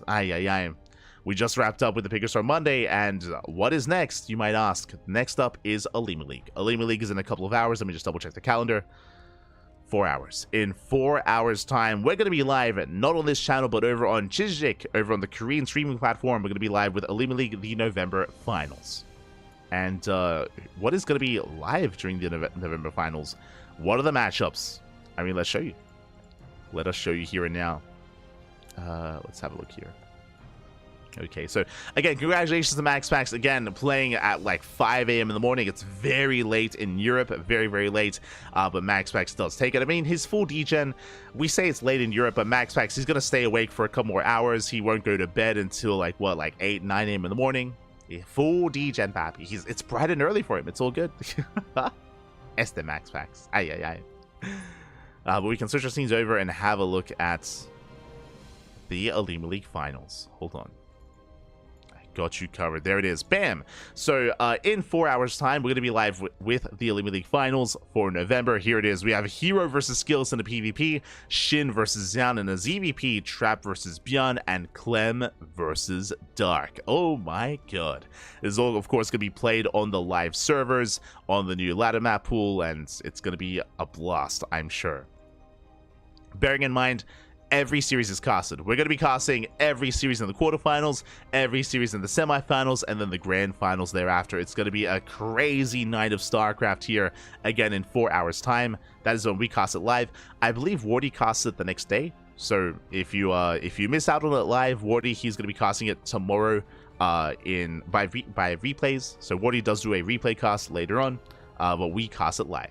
As you can see here, on the CranKy Ducklings. But as a reminder, we do not cast it live on Twitch. We cast it live on Chijik, on the Korean streaming platform instead, as this event is sponsored by Chijik. So that is of course something to bear in mind. If you cannot watch it live on Chijik because it isn't really too friendly to people watching from Europe or America, if you use a VPN, it's better. True, VPN does help if you're having issues. As they are typically routing issues. But if you can't watch live, you can watch on YouTube, as we will be uploading the VOD in a couple of days on YouTube. It'll take a couple of days, but it will eventually be all on YouTube if you wish. Otherwise, it'll be live on Chijik, and again, Wardy will have the next day with a replay cast. Just as a heads up. And again, it's going to be a lot of fun, I'm sure. It's going to be a lot of fun. Checking the formats. What exactly is the format here? It's going to be, there we go, all matches best of 5, final best of 7. It's going to be a long night. It's, oh god. All best of 5s? It's going to be a long night of StarCraft, papi. So a lot of StarCraft to come here tonight. Because of that, I would usually stream. I would love to stream. I would love to ladder right now and play on the new ladder map pool. But because it's in 4 hours, I'm going to get some rest. I'm going to go get some rest. I'm going to go get some food. And hopefully be well rested and ready for a night of StarCraft. For Alima League. So yeah. That is the plan. That is the plan here tonight. Otherwise, if you maybe won't be awake for that, I hope you all have a great time. Hope you all enjoyed yourselves, and we'll see you next time. Whether it's for the next PiGosaur Monday, which is going to be next week, or for our next cast. Our next cast on the CranKy Ducklings, I think, is going to be the Pondcast. Yeah, it's going to be the Pondcast on Thursday. No, sorry. Not the Pondcast on Thursday. It's going to be OSC King of the Hill on Wednesday. Also, as a reminder, we will be casting Home Story Cup live. We will be the B stream. We're going to be the official B stream for Home Story Cup, and we're going to be helping out covering the group stage. We most likely won't be casting the final day, the playoff bracket, but we will be live with the groups. So we got you covered there with Home Story Cup. Otherwise, thanks for watching. Thanks for support. Stick around. We're gonna be giving another StarCraft streamer a raid. Sort of just went live, so give some love to Sort of. Give him some love, give him some support. Otherwise, I'll see you guys next time. See you next time, Pappy. Thanks for watching, though. Thanks for watching. What time is Home Story Cup in Australia? That's a good question. Home Story Cup is a really rough time for Australians. I believe it's like 10 p.m. to like 10 a.m. like that sort of range, or maybe like 8 p.m. to 8 p.m. that sort of thing. So deep late into the night. Fun fact: if technically you can watch the start of Home Story Cup, go to sleep, and wake up and watch the end. technically, if you don't pull an all-nighter. So you can pull that off if you so wished. You can watch the beginning and the end, or you can go full degen and watch the entire thing if you wish. So best of luck. Otherwise, with that, thanks for watching. We'll see you guys next time. We'll see you guys either tonight or tomorrow. Regardless, wish you all the best and take care. Take care, Pappy. Take care. You can follow us on all the social medias as well. You can follow us on Twitter, Facebook, Instagram, YouTube, and Discord. All things CranKy Ducklings. As we do post our socials in the chat. We do post whenever we go live. We're also live on Twitch alongside Facebook, Chijik. We're live on Kick as well. We're live on all the streaming platforms, not just on Twitch and YouTube. And we'll see you guys next time. Until then, hasta luego. Ciao, Papi. Ciao. Hasta luego.